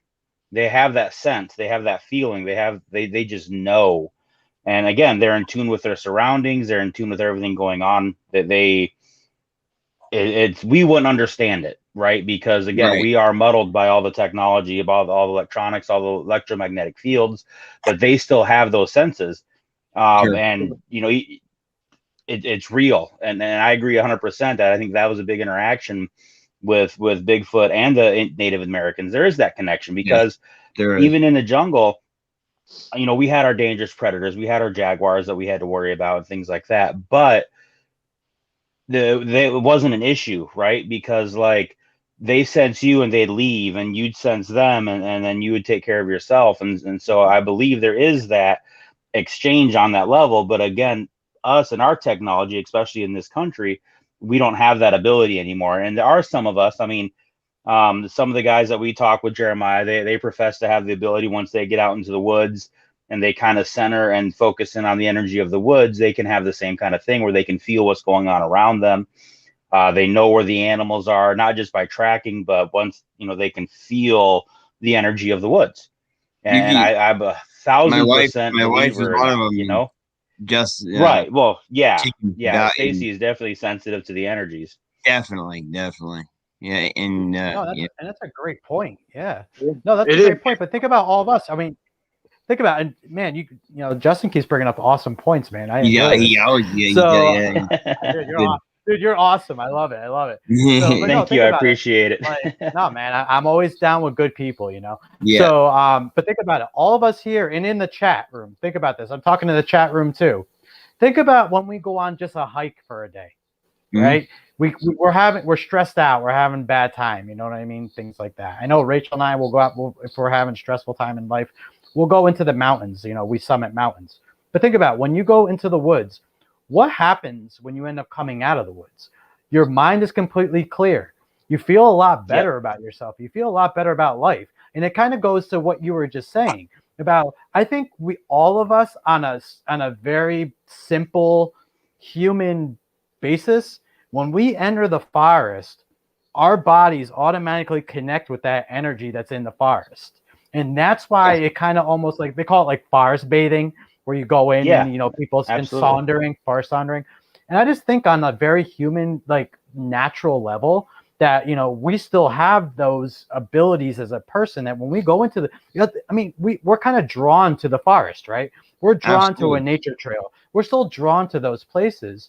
So when we get into the woods, after a couple hours of bitching and complaining because we're tired, we're hiking up mountains, we're like, why the hell are we fucking doing this? You know, and then you start coming back and you're like, now I want to get back to the car ASAP. My legs hurt. I can't feel my knees anymore. My arm's going to fall off from this hiking pole. And then you get back and, you know, 12, 13 hours later, after a long day in the high peaks, you get back to the car and you're just like, wow, I feel absolutely amazing. Even though you went into the woods all happy, and then you go through the emotions, like, are you almost there? I hate my life. I hate you. I hate everybody around me. You all suck. I have no water. I need more food. But then, Sarah, but you know, Sarah and I were in we Walmart. all. Yeah, Sarah and I were in Walmart, like, you know, and you're like trying to go through these tight aisles, and people everywhere, Oh God, Walmart. and it's like, you know, like people are on top of me, and like we were riding home, and like, so what do you want to eat? So I'm fucking not really hungry anymore. Like we were just both like in a drag. Like it was just a fucking drag. Like just something simple like going shopping like ruined like our fucking mood. And like we just stopped off at a spot. I think we did a live stream actually last week, but like we just walked, and like it was breezy that day, really kind of windy and like crisp, and like, you know, just walking out there and just feeling the air and like breathing, and like it was just game changer. Fucking game changer for the whole rest of the day, even into the next day. Just remembering that moment was so refreshing, you know, and it was Perfect just the whole reason I moved to the Smoky Mountains was to get into the woods and the mountains. And Jeremiah knows that. He, you know, we've been friends for a long time. Yeah, absolutely. We've been talking about it for years. We moved to Florida, and then I had a bunch of health problems going on, and my wife ended up leaving me, and I ended up coming back to Tennessee. In Gatlinburg, and then within my first week, now I'm like a month out of the hospital with congestive heart failure, And I'm going, man, I need my woods. And so I went for a hike, and I drove to the North Carolina side, and I was just going to go on a 2-hour hike. Beautiful. But the Beautiful. trail I was on ended up hooking up to the Appalachian Trail. And next thing you know, I'm doing an 8-hour hike. I did about 4 hours in and 4 hours back out. And everybody was freaking out on my Facebook. They're like, oh my God, are you okay? Did you die out there? What's going on? Because it was the first time I'd been out in the mountains since I'd gotten out of the hospital and all this other stuff was going on. And I felt so alive and just full of energy. And I just kept going. I did not want to come around. I wanted to get lost, but I wasn't prepared for it. So I decided not to just, camp out. But everybody, I mean, even Jeremiah, they're on the Facebook and they're all just going, hey man, are you okay? Because last we heard you were hiking for 2 hours and now it's like 6 o'clock at night. But it was amazing. And again, it's just, I don't think everybody has a connection with the woods and the mountains like we do, but everybody has a connection to some point in nature, whether it's the ocean, whether it's the woods, whether it's the fields, whether it's rivers. I think everybody has their own thing. I just think we're all lucky enough to have that connection with the woods, and most of us, it seems like the mountains. You know what I mean? Absolutely. I'm just getting out of the hospital again, so I can't wait to get back out again and re-energize and refill my energy tanks again. Absolutely. I bet, man, I bet you can't. And I think, maybe everyone, who knows, maybe we all do have the base there to get in tune with the woods. Maybe not everybody does. I don't know. But maybe it is there. It's just for but it's not there to get them all. It's a matter of getting it out of somebody. You know what I mean? Who knows? No, and I agree. Like you say, some people go to the ocean, some people go to the mountain. I know a lot of people that love the ocean. You know what I mean? So some people, so it's like, it's wherever that place is for them. But for us, I guess it's the woods. But I just feel like we can get everybody can get in tune. I think everybody can. It's just the idea of what level for what person for what purpose. You know what I mean? So it's like our purposes are for whatever, because it's very personal. That's the thing I think. When you're in the woods, for us, I can only speak for myself though, but when we're in the woods, we're in there for our own personal reasons. I mean, you may go with someone else and things like that, but you're there for yourself. And maybe that is when we have Bigfoot encounters, like it's those type of when we're in the woods doing those things like on a personal level, maybe then it's like our energy can match up with their energy and they feel okay to then do that kind of stuff. They don't feel threatened as much as if we're kind of up in there feeling, a certain type of way. Right. Sure. Right. But once again, it's all speculation. But but it's good speculation. It's logical. Once again, I try to be logical as I can. Yeah. Of course. It's like that. Some people get that. You have to act some kind of logical, otherwise people will just call you insane. And then, you know what I mean? We are nuts. Let's face it. Now the real question is for the people that like the ocean. Now, are they going to see a Bigfoot on the Jersey Shore? Because now you start seeing Bigfoots on the Jersey Shore during spring break. That's the question. Well, I haven't been out there yet, so. Yeah. Or down in Miami or in Cancun, if all of a sudden Bigfoot start popping up, I mean, I'm like, okay, so now it's not flesh and blood anymore because these people are half in the bag having good times and they're seeing Bigfoot on the beach. Bigfoot with a beer and a blowout. Just saying. I have anything's possible. Yeah, it is. We know Justin and I know a guy that we used to, we were part of our organization we were with. He didn't. I don't think it was him, Justin, that found or was it his friend that found all those tracks on the beach in Maine? Yeah. I think they were. I'm trying to remember that one. Yeah. Yeah. Well, that's way back. there is shit like Rather here. be- Like, I mean, I could speak for here, but they do go on the beach, and I know it's you know, Sure. yeah, I don't know about the Jersey Shore, but you know, Yeah. Hey man. Oh, you I know? mean, there's numerous reports talking about the beach. Some, especially out in the Pacific Northwest, they're talking. They Yes. call them clam diggers, different things like that, Mhm. because they do go out on the beach and they'll forage for food and Oh, they you do know it right here in the there's St. been tons Lawrence. of that's what I'm Yeah. saying. You know, Sure, they do so- it all Yeah. the time. Yeah. But if we're They'll be out going on the with that, beach. though, yeah, and A few extra margaritas and you'll probably see a few more of them. exactly. And this is the good question, though. I'm so glad we're talking about this because now this is where we're going to split the sides of the Bigfoot phenomena. So we have which people like, Bigfoot and Speedo. There we go, man. I'm sure they have a meme. I'm sure they have a meme for that. They have a meme for everything. But you know, we have like, you know, for people like, you know, that think the flesh and blood Bigfoot, we would automatically be like, oh yeah, they dig up clams. They do blah, blah, blah.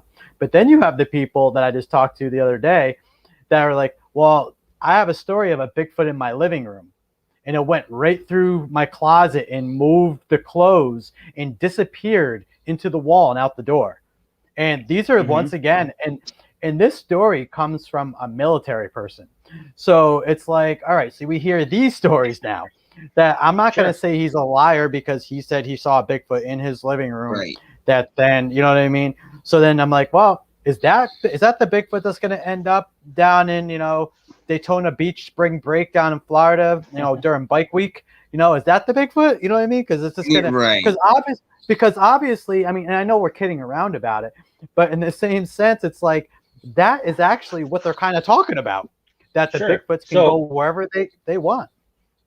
I know we talked this a lot on Gary Spike's show, the P3 Productions that I do a lot with Gary. And my take on, I shouldn't say but my take on it specifically is there's multiple phenomenon that are coming under the category of Bigfoot. There's the flesh and blood woods creatures who have their own abilities and different things, but I also think there's a spiritual aspect to it where it's a separate phenomenon. I think there's other entities out there, but they are coming into and coming across as a Bigfoot type creature for whatever reason of their own purpose, whether it's because that's something that is in the person's mind or for some reason that's just the form they're manifesting in. But we tend to agree there's a sliding scale there. So we can't say everything is flesh and blood, everything is this, because I think what's happening, there's a mimicry going on. There's spiritual entities out there that I firmly believe in. And for one reason or another, they're coming across as a Bigfoot type creature to certain people. And in a situation like that, that just makes sense, you know, because obviously that's not a flesh and blood. So whatever it was for some reason interacted with them on that plane in that form. So I've seen a lot of weird shit, and sorry, go ahead, Jeremiah. No, I should say, yeah. Oh, so like I've seen a lot of weird shit, and like I've seen, like, I'm not saying I've seen that, but now I've seen visions from them, right? And they've done mind speak to me. They show me visions of past, future. Now, let's just say, it's forever changed. I'm doing a lot of like shit on the side that I haven't fully worked out yet, and you know, but let's just say I'm seeing it right now. I'm gonna talk as if I'm him. I just saw a walk through my living room, and I just saw a walk through my closet and out the back. Let's just say it wasn't physically that. What if they showed me a vision? What if they did? What if they were there outside wherever and put it into my head, and that's what I saw? You know, so there's a lot of shit. You know, and they do move physical shit in the house, like it's happened to me. I've had it happen. Like how, I don't fucking know, but I don't need to know. I just know what I know, and I put faith in it. And I talk myself out of it and shit, and I have my own inner battles and my inner struggles and, you know, all that good shit. But that's just one thing that I just start to think about. Like, what if that's something that's happening where it's something they want me to see, and it's not that they're trying to trick me into seeing it, but that's just what happened. You know, like I just can't say for sure because they do have like that Jedi mind trick type of ability. Absolutely. Well, here's another spin. Let's put another spin on this. Oh, I love this. You guys are awesome. So you know how my brain works. So This is the ADHD. You know what I mean? It just kicks. I understand completely. Yeah, we talk about it on the backside, but no. So what about this now? All right, so we're very open to everything. Okay. Yeah. What if now? But this is something that no one talks about because now this is going kind of more outside the box. What if these Bigfoot entity paranormal things that people witness? All right, who believes in ghosts here? In spirits. My wife and I are intelligent. we're paranormal exactly. investigators as well. So Exactly. yeah, absolutely. So Seen them. Okay, yeah, I have too. So Yeah. let's think about this. Why is it in now I'm talking paranormal, I'm using ghosts now. Okay, so now we're Sure. talking that. Okay. So why is it in the paranormal world we're okay with accepting a shadow person? We're okay with accepting intelligence of a ghost that can communicate with us, a residual haunting where it's just a record player playing over and over again. Why are we okay with automatically being like, and then demonic things? I don't like that. I mean, whatever, but we're okay with that stuff. So we're automatically be like, oh, that's a poltergeist, and blah blah blah. Right. Everybody's like, oh, okay, that's awesome. So that's what it is. Or you saw a shadow person? Okay, well, I was at Gettysburg and saw the soldiers walking across the battlefield for the 1,000th time. We're okay with admitting that though, and that's fact. Think about it. So what if now, I'm going to twist it. What if now, if we believe that Bigfoot are a being that can die and pass away, and they can, when we're scared of Native American burial grounds, right? So when we talk about Native Americans, what do we always say? Oh, that's a Native American burial ground. We got to stay away from that because A, B, C, D, E, F, G. But what if these Bigfoots that we see that are spiritual and can do all this weird stuff, what if they are the spirits of Bigfoots that passed away? That very well. And that's really what we're seeing. Yeah. I think the reason that we kind of shy away from that, because what that would do is put Bigfoot on a whole nother realm. It would put it on an equal footing as humans, intellectually, spiritually, and most people aren't even prepared to accept the fact that they're flesh and blood, let alone the fact they would be on a human level when it comes to spirituality or intelligence or energy or however we would want to put it. And so I think there's a lot of people that would have an issue with that. I don't have a problem with that. We were talking about that the other night, where it comes to the fact, if Bigfoot has a human level awareness, a human level intelligence, then that would automatically assume that they have a form of religion or some form of spiritual beliefs, or would attract spiritual entities to them because they have that intelligence level and that energy level to interact on a spiritual level, if they are within the human range.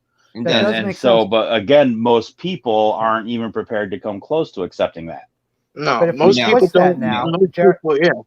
Most people want to be they want to be the right person in the room. They don't want to be wrong even in their relationship. Most of us can't even. A lot of people still can't even accept all the races of the humans.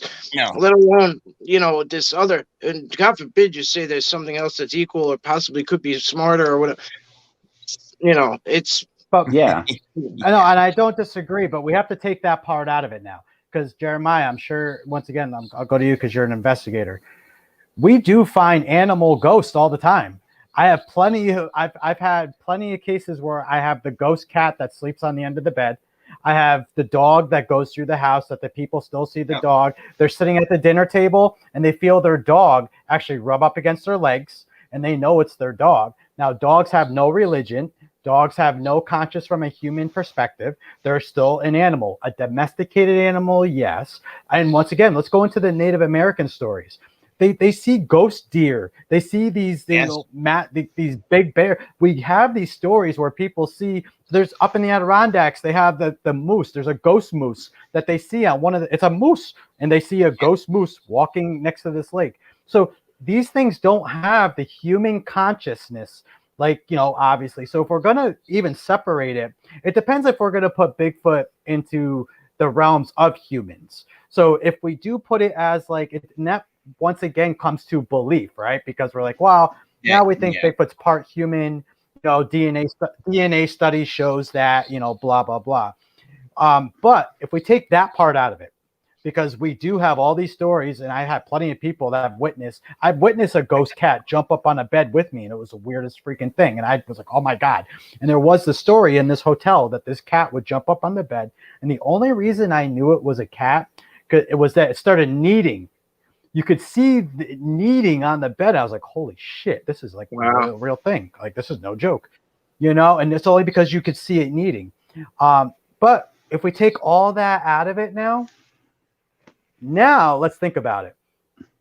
We have Bigfoots that pass away. So if we just put it as a creature and just leave it at that. Right. Okay. I mean, it could be possible, right? That some of these Sure. weird experiences, I mean, it's just something, because think about it. We already talk so much weird stuff as it is. We're talking dimensions and portals Absolutely. and we talk like Jersey Devil. Like I love the Jersey Devil. Like that's my wheelhouse right there. Yeah. And we talk Mothman. We talk Mothman. and I Ancient love the Aliens, right? Wolfman. Yeah. I mean, let's face it, know what I we're mean? talking, we're talking 15, 20 cryptids these days. You know what I mean? For real. Well, You know, Gary, I can say you'll never get too weird for me, man, because I The postulate weirder on the all better, of it. dude. You'll never get too weird. No, I love it. I would put this forward though in that discussion. Two things. One, are the animal hauntings going to be considered more residual or more intelligent? it depends on the haunting. And that's where we're going to Okay. come down to. You know what I mean? Right. So a depends lot on of what I haunting. hear when it comes to animal. Now, I'm not a paranormal researcher. I mean, I read everything where it comes to all kinds of Fortean phenomenon. So anything out of the realm I'm into. A lot of the animal hauntings to me seem to be residual. Now you can correct me if I'm wrong, but they seem to be more residual than necessarily interactive or intelligent. And Yeah, so there are Go the ahead. stories. No, I mean, you're right, but there are the stories. I mean, I guess it would depend on what your level of intelligence would be with something like that. I do have stories from the past where, like, there was this old woman, her cat passed away. She was an older person, and she would sit down in her chair, the classic old woman in a chair watching some Jeopardy or Wheel of Fortune, and the cat and the cat would jump up in her lap when she would sit down in the chair, and that's what the cat did. Now, that's the problem with that kind of thing, is that a residual happening because a cat would always do that in the past, right. Or is that a form of intelligence, because the spirit animal would have to have that form of intelligence to be able even to do that. Yeah. So right. So I guess it's a little harder for animals to really see which way or the other, only because we're not capturing EVPs. They're not talking to us. And then it's like, Right. however we have to decipher that. And I guess it would be, and that would be hard, I think, with animals. Sure. So that would be my one question when it comes to, which type of we're talking about. And then secondly, could the animal haunting be more tied to the fact of it was connected to the human? And I know the ghost moose and the wild animals for the natives would totally knock that out. But just to put it in there, when we're talking domesticated animals, would it be more tied to the energy of the human? And so that's kind of where the haunting is coming from versus the animal itself, right? And so if I'm looking at these kinds of questions, if I start looking at the idea of Bigfoot ghosts, I think that would kind of put the same questions, right? So if we're talking, is it an intelligent type haunting where this Bigfoot was in the house and they saw it move through and went through the closet and move clothes, would we classify that as a residual? Because that's kind of a residual trademark. They're going through walls. They're going through existing structures that weren't there originally. So to me, that could be a residual type haunting. Yeah. Versus some of the other stuff that we hear about where it is interactive and they're giving messages and mind speaking or doing different things and then disappearing. So that would be considered an intelligent type if we're going to classify it as a haunting. And so I think, we'd have to be careful there as well if we're looking at that avenue of it. And that's where I'm talking about what is the intelligence level of an intelligent haunting versus a residual type, And maybe mind speak, all it is like, Jeremiah, your wife's she's psychic, right? Yeah, she's medium. Yeah. Okay, so she's a medium. So maybe this really isn't mind speak that we're even talking about. As psychic people, we're all psychic. Not everybody's a medium, but we're all psychic in some way. In some way. So if we now, if we take this phenomena that's possible, once again, this may not even be possible, but I'm just once again talking weirdness. But if we think about this, maybe what we call mind speak from an entity that may be a Bigfoot type entity, maybe it's really just it's no different than us talking to ghost. Right. Yeah. And we call it mind speak because we want to be like, oh well, Bigfoot's a biological. If we're going the biological field, Bigfoot's a biological animal. Blah blah blah. They can do telepathy and mind speak with you, right? But if we're in the ghost field now and people are witnessing Bigfoots go through their houses, come into their backyard, look at orbs, Bigfoot all of a sudden like, oh, I saw an orb, and then next thing you know, a Bigfoot disappeared. These are all things that we find in the ghost weird, and only weird because it's called weird, you know, and it could be real. I totally agree with what he just said on there. But we're thinking about something, because this is not something that we ever really talk about, is maybe if we do look at this from a standpoint of energy, we're just looking at energy as a whole, because everything has frequency, everything has energy. Okay, I'm a big frequency guy. Now you're talking my rabbit hole there, brother. Now you're talking my rabbit hole. So now you understand. So if we're talking energy and frequency, then, like you said before, how we're talking about Bigfoots that are tangible and Bigfoots that aren't tangible, and they're going to pass away. We don't know how long a tangible Bigfoot would live for, right? Right. So if these things pass away, the Native Americans say that their own tribes, right? They live in their own little tribes and units. Yep. That maybe, just maybe, regardless if it's a intelligent interaction or not, they would still have a soul. And because they would have a soul in some form of consciousness, whatever that consciousness may be, you can't destroy energy. So because we can't destroy that energy when they pass away, then when people are seeing these Bigfoot type creatures that vanish in front of them, or ones that kind of disappear, go through portals, that could be no different than Jeremiah, Justin, and all of us, Mike, seeing a shadow person in the woods that goes past you, because I've seen shadow people in the woods, and then they disappear. Absolutely. And they disappear, and I'm like, but I know what I saw. It was a person. It was a shadow. It walked behind those trees and then disappeared over here. All right. Rachel and I just had this happen a couple weeks ago where we saw a shadow person walk by us in the woods, right? And then the FLIR camera went bright red, which we showed Mike the thing. The FLIR camera hit like a huge heat signature and then just stopped. And we had all this weird stuff happen, which I put into the supernatural paranormal category. But think about it. But we don't talk about this with a Bigfoot. And even though Bigfoot in general, we talk about so much crazy stuff with Bigfoot as it is.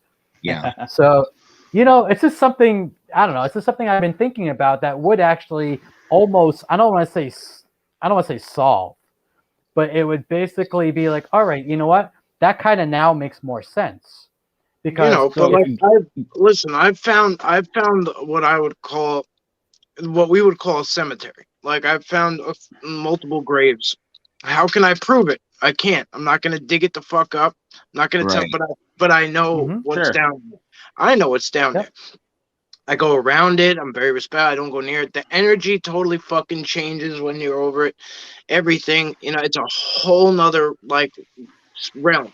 What goes on there all the time, I don't know. I'm only there for literally, I pass by it and I go around the long way now that I know what it is. You know, and it's the way it's set up. There's rocks all over it and shit, and it's a beautiful, beautiful thing when you really step back and take a look at it. It's really beautiful. There's 3 of them, and then there's another area that gets really dark, and I think that's similar, but it's really, really dark. I was not welcome there. There's fucking down drones all over the place. There's dead drones, like the ones you pay. You know, and this is going back, like, you know, and it's going back, like, they're a few $100s a piece, and they're fucking just downed everywhere, like, you know, like, whatever. But that area I don't go in, you know, I don't go in there. And there's bones fucking everywhere. There's, you know, on top of the ground, like, it's just something different over there. But that's not the one I'm talking about. I just feel like the energy changes, everything changes, like, and you know, it's not in a bad way. You know, not the area I'm talking about. It's not in a bad way, but this is perfect though. So you have graves in this area where you research, right? So it would be, so logically, it would be possible that if those are Bigfoot graves, or there's something there, then it could be possible that energy is still in that area in the woods. Just like if someone passes away in a house, Sure. all those guys die in the battlefields, right? Mhm. You know, the ghost ships you see in the oceans.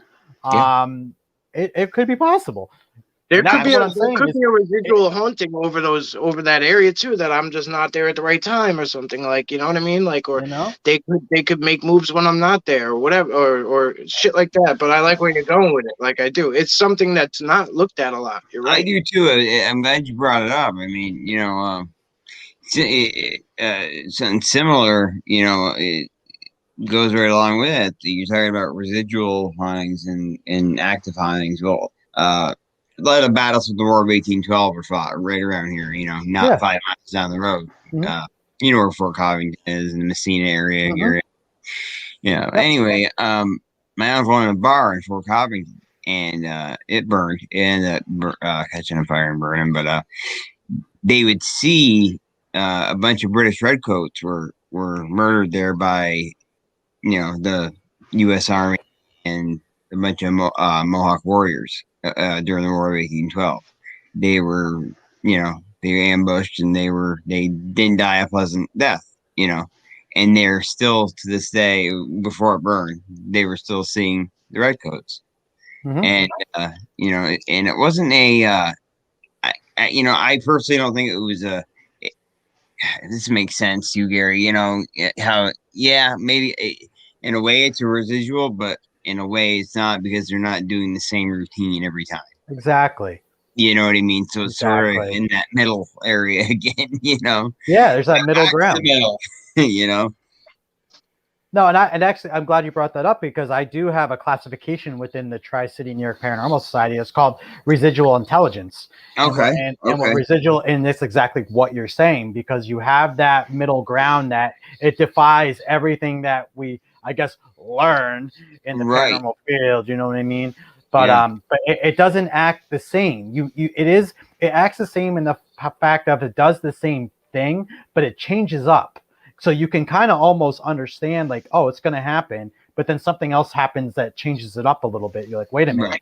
Right. And it's interacting with your energy. And kind of like Harry Dunn said, the human body is the perfect conductor for energy. 100%. I agree. But it's like something that, when it's kind of funny to me that in the Bigfoot world, because, we talk about the woo, and that's such a bad word to so many people. But if we Yes. talk about the woo in the paranormal world, or in the Bigfoot world, we're already getting way out there, right? And when I say way out there, it's this weird stuff that we experience that no one can understand until you're there experiencing it for yourself. Mhm. No one can recreate the feeling. We can show stuff to everybody all day long. People have awesome videos, people have awesome pictures, but guess what? Yeah. That feeling is the whole experience, right? That's the experience. It is. Yep. So if we're talking about that in general now, and people are in here saying shadow people are real, yeah, they are real. I mean, it is what it is. Why can't then we take a step back in the Bigfoot phenomenon and now look at it and be like, listen, we believe in paranormal Bigfoot. We believe Bigfoot can cloak itself. We believe Bigfoot can vanish. Think about, I mean, that's almost in my opinion, if I'm looking at this from a 6 years ago, Justin and Jay, because we were talking about, you guys just talked about it. We would have been like, you're fucking batshit, that you're crazy. I can't talk to you anymore. Yeah. Okay. Exactly. Yep. So, but now what are we talking about now in Bigfoot, right? Quantum physics. Quantum physics.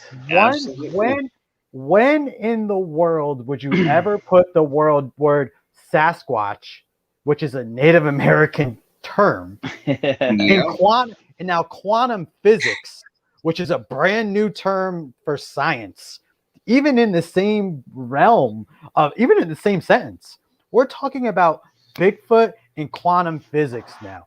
Now, if we're gonna put the quantum physics part on Bigfoot, wouldn't the supernatural Bigfoot after it passed away? Now we can start talking quantum physics, because we talk quantum physics in ghost hunting. Yeah. Ghost hunting is all part of quantum physics due to energy and frequency. It's that simple. But it's all So about these frequency people, and and So Go ahead. Go right ahead. This is my big rabbit hole. I was on a podcast Friday night, and I had about a 2-hour debate with somebody about this, and it was a great debate. I had so much fun with it. But I'm working on a theory basically that talks about vibrational frequency and how energy, and in my understanding, everything has frequency. Everything vibrates. Everything. No, everything. Every atom, everything, absolutely everything. I think all energy is frequencies. That's it. That's Whether all it's it is. light energy, sound energy, kinetic energy, it's all frequency. It's all based on vibration. And so the rabbit hole I'm working on right now in my own head is Bigfoot is able to manipulate frequencies. They're able to use energy to manipulate vibrational frequency. And I think if we follow the line of the science of vibration, the science of frequency, I think it's the ancient technology from the pyramids and how they built the pyramids and how they're able to move the stones. I think vibrational frequency is the key to unlocking the ancient sciences. And so my theory in this whole thing is that Bigfoot and other entities, but Bigfoot specifically for our discussion, is able to manipulate frequency. I think this is how, if they can cloak, this is how they can do it, by modulating the frequency, and so our eyes can't see them because they get in the right frequency where it disrupts the light waves to our eyes, or how they can do all the stuff that they can do by manipulating the energy around them and manipulating the frequency. And if we start talking quantum physics and portals, it's the same mechanism that you would use to open portals, is generate the right frequency wave into the surrounding fields, and you would be able to create portals. And I really think if we're going to go the route of they have these supernatural abilities, I think this is the way they would have them, where it comes down to being able to manipulate those fields. You can even I love it. No, that's great. That's great. It's definitely the way it would happen. You know, it makes sense to me. Just again from years of research that if they have these abilities, and that's the big hinge there, right? If they can actually quote, if they can actually do portals, if they can do all this woo stuff, what would be the mechanism? And I think it's the ancient knowledge, the ancient technology of being able to naturally adjust frequencies. I think that's how they zap. I think that's what the whole ELF thing is, where they zap people and they make them, sick or use it as a defense thing. I think it's all tied together. Yeah. And I'm kind of working on putting together a paper on that, trying to explain it, because in the debate I was having the other night, the guy was just completely denying the fact that things even vibrate. He didn't even understand that the table in front of him vibrated at a frequency. And it was like, come on, man, that's like middle school science. Well, let's dissect that. This is perfect because I totally 100% agree with you. And now let's look at it from a biological standpoint. We don't even have to talk about wormholes and portals with vibration. Not at all. But that's the extrapolation of the theory. Yeah. Sure. No. It's great. It's great. And but we already know that we go by the facts of Bigfoot, right? I think all of us here, I'm just going to assume, but we talk about infrasound, right? Well, infrasound is a vibration. That's all it is a vibration. We already know that the largest animals on the planet all give off infrasound. That's a known fact. So Sasquatch, that's a fact. So I like facts. So if Sasquatch is the largest, we'll say, when I say primate, we'll say human type primate. So I think it's its own. I think it's its own species in general. But if we put Sasquatch as his own species, okay, it would once again have the ability to do infrasound. To go to vibration now, I'm on the same track as you with that theory, and I've talked to Mike and other people about this. What I almost think they do is not that they disappear. I think what they do is they're able to give off, because once again, you're talking about a very large creature with a very large head and a very large mandible, jaw, and vocal cords. They're able to, now hypothetically, if they hit us with infrasound, as we talked about, and we get zapped. I mean, I've been zapped. I know how it feels. Then they would be able to change the frequency in the environment by hitting us with a sound wave or a vocal, which other animals do in the wild, to then make our eyes vibrate. The minute your pupils and eyeballs start to vibrate, guess what happens? Everything disappears. You can magically vanish, and you're still sitting right in front of you, and they sneak away from you. I'm glad you brought that up. I mean, Yeah, and I've that's got the thing. So, and that's, go ahead. And it's no. great Go because ahead, it finish, covers. Gary. Then I'll tell Well, you. yeah. But Is it, no, yeah, and the point is it covers all of it because, like you say, Justin's saying vibration. That's how you open up portals and wormholes. 100% would have to be. That's quantum physics. From Yeah. a flesh and blood side, vibration explains why they could disappear easily because if they can hit you with infrasound, Absolutely. which is normal, and then they can hit you with that. I mean, it makes sense because we're still working in energy and frequency. Sure. And that's And how I simple it is. postulate it's more than just acoustical. I think it's more than just a sound wave. I think they're Yep. actually able to manipulate the energy they're giving off, their physical Oh energy. yeah. Sure. Oh, and it's Not, not- I gotta yeah, agree. right. Not just using vocal cords, not just using Exactly. an acoustic wave, but just energy wave in general, because it all works on the same principle. Everything vibrates, Yep. Mhm. and Oh, it's the exact same thing. And if they can adjust that frequency, even with a few hertz, I mean, the human body Oh, yeah. vibrates around 7 to 10, hertz on the regular. If they could go from a 10 to a 12, we could be completely out of their the visual spectrum. If they can Mhm. change their own vibrations in their body, they Listen, could lower or raise themselves to the point where Yeah. we couldn't see them, even if they are still there, because our eyes only register a specific spectrum of vibration. I say it Exactly. every time. I use Reiki, which is like I got trained in it, whatever. But I use Reiki. I drop my vibration. I drop everything. Like Sure. I'm boring when I film because I'm like no, like I'm not my normal self because I'm staying like I'm operating on this like playing field, if you will. I'm operating at a certain vibration. That's what I'm constantly working at and constantly and I'm not doing anything else. And like there's not much of a fucking secret to it except that we're just operating differently. Absolutely. You know what I mean? Like I don't have all the again, I don't have all the science behind it, but it works. But And it's real. It's there. it works. Like the Yep. way like we're able to connect, it works. But, it's more productive. Like other times I go out and I'm just myself. I can't get in that zone. Like things are loud. Like that's like things are loud or things are happening around, or I just want to go have a walk or whatever. I don't go through all the measures to get there. But when I have time, when it works, it works. When I can make that work, it works better. Right. So when that works, everything works well for me.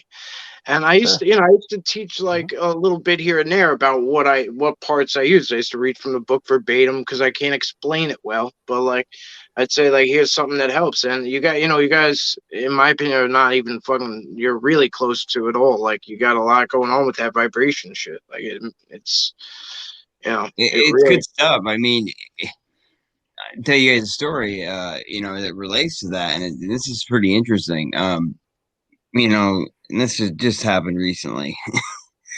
We had some weirdness going on lately, but anyway, Stacey, with her, with her energy the way it is, and her being a psychic medium, I noticed her hand was still okay on the chair where she was sitting. Now, I noticed something out the window, so I kind of picked up the camera to turn to film it. Now, catch this. Only on the camera now, when I pull the camera up, her hand would be going faster than I could ever, like physically, faster, like tapping her knee, faster than I could ever even imagine any human being on the earth doing it. But a second I would take it off her, it'd stay right. It was right there underneath. But you've seen. I'm sure you've seen stuff similar here. Yeah. And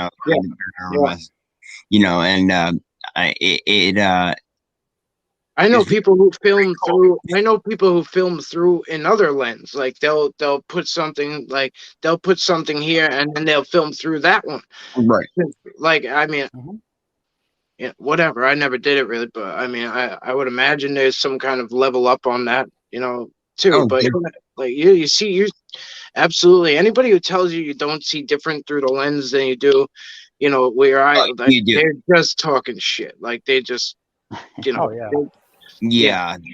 Yeah, you know because what I mean? I call it bad going- translation. Sometimes I see shit Yeah. and I'm like, look at this, and I look through the lens and I'm like, fuck, I just look like a fucking lunatic. Like I'm pointing at fucking nothing, as far I as do this. through the lens is concerned. But if it works out, it works out. I don't care. I don't give a shit. Same Like, here. I don't give a shit. I do the same thing. I snap pictures of the woodline, and then go over them after, and I'll find stuff Yeah. I'm very surprised was there. Yeah. It is what it is. A lot of people. So I tell people all the time, just snap photos. We'll look at it later. Just, get a start. Like if you don't, if you want to see if something's around, just take pics. Like you don't have to see it. Just take some pics and we'll look at it. I got a video I'm going to send each of you after that you need to watch, and it involves that me picking something up on camera, but not being able to see it. That's the camera up. It's it happens. It happens all the time. all the time. Well, it happens in everything. I mean, think about Jeremiah. Everything. We talk about ghost hunting. We talk about ghost hunting again. How many times have you heard like someone say something out loud, but then you go to listen on the recorder and it's not there, and vice versa? We don't hear anything, and then you didn't hear the recorder be like, "Oh, hey, what's up? Get the fuck out of my house! Why are you here? I want ice cream. How come you didn't bring pizza tonight?" Like you hear all this stuff that we don't hear. Now it's even more crazy. And now that we're talking about this, I'm thinking about it.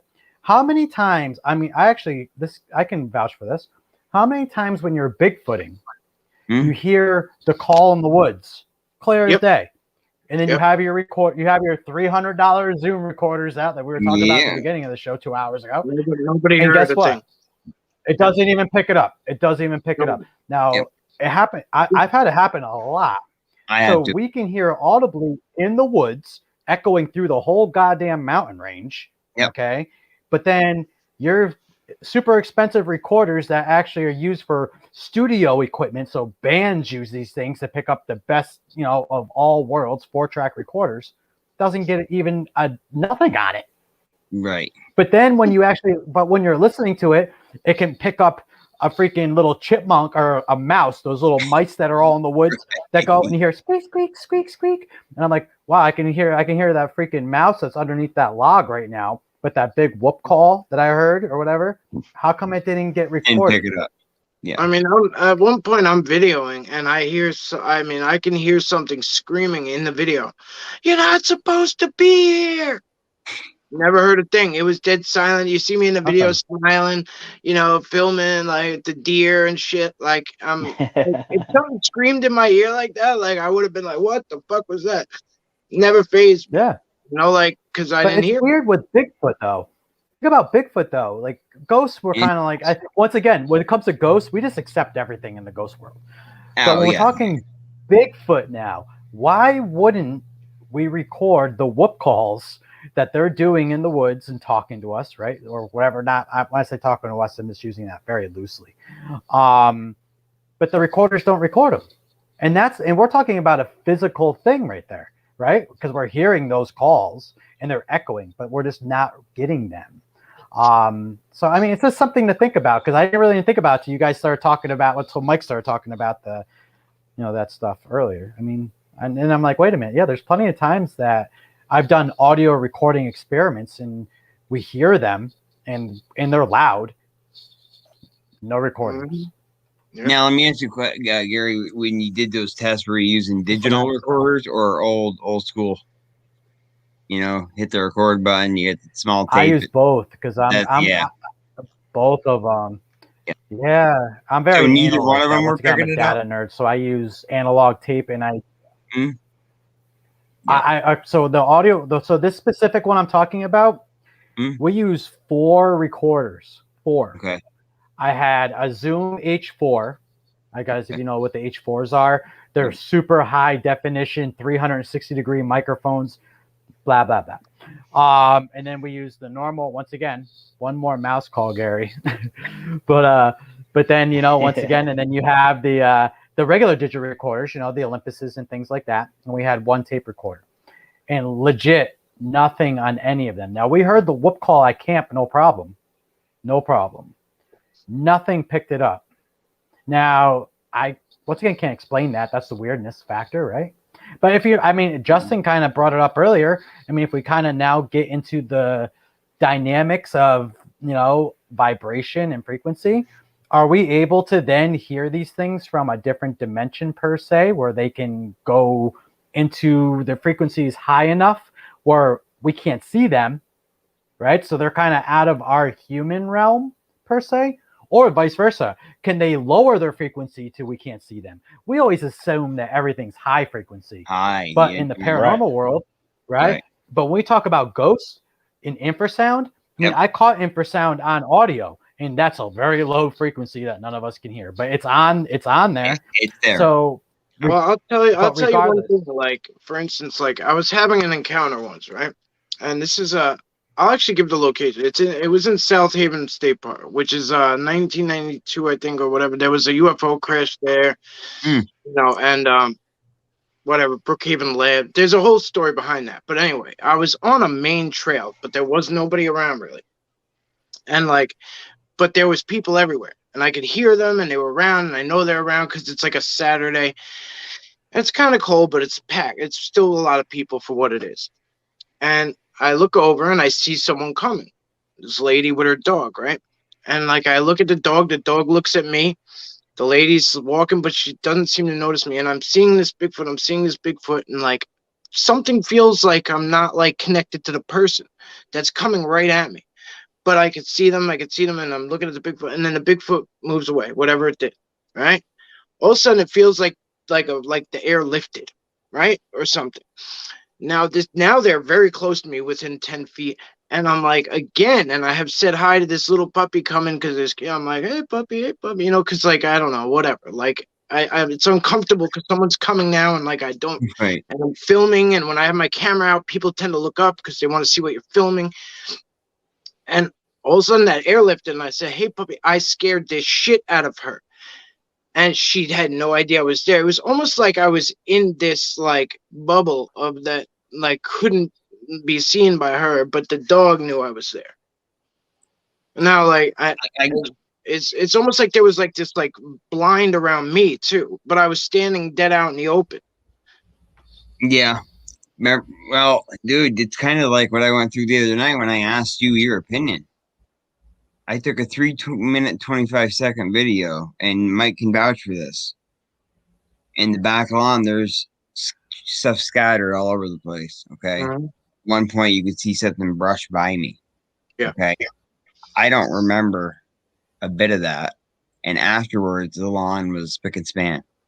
I mean, like right after I filmed the video. Now, how do you explain that? No, I don't know. You know, but it's kind of, that reminded me of that experience, which is kind of a little bit disturbing in a way.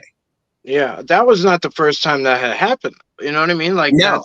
that's Right. the part that Yeah. amazes me. Like, it's not the first time that has happened to me. Like, people are like startled that I'm there all of a sudden.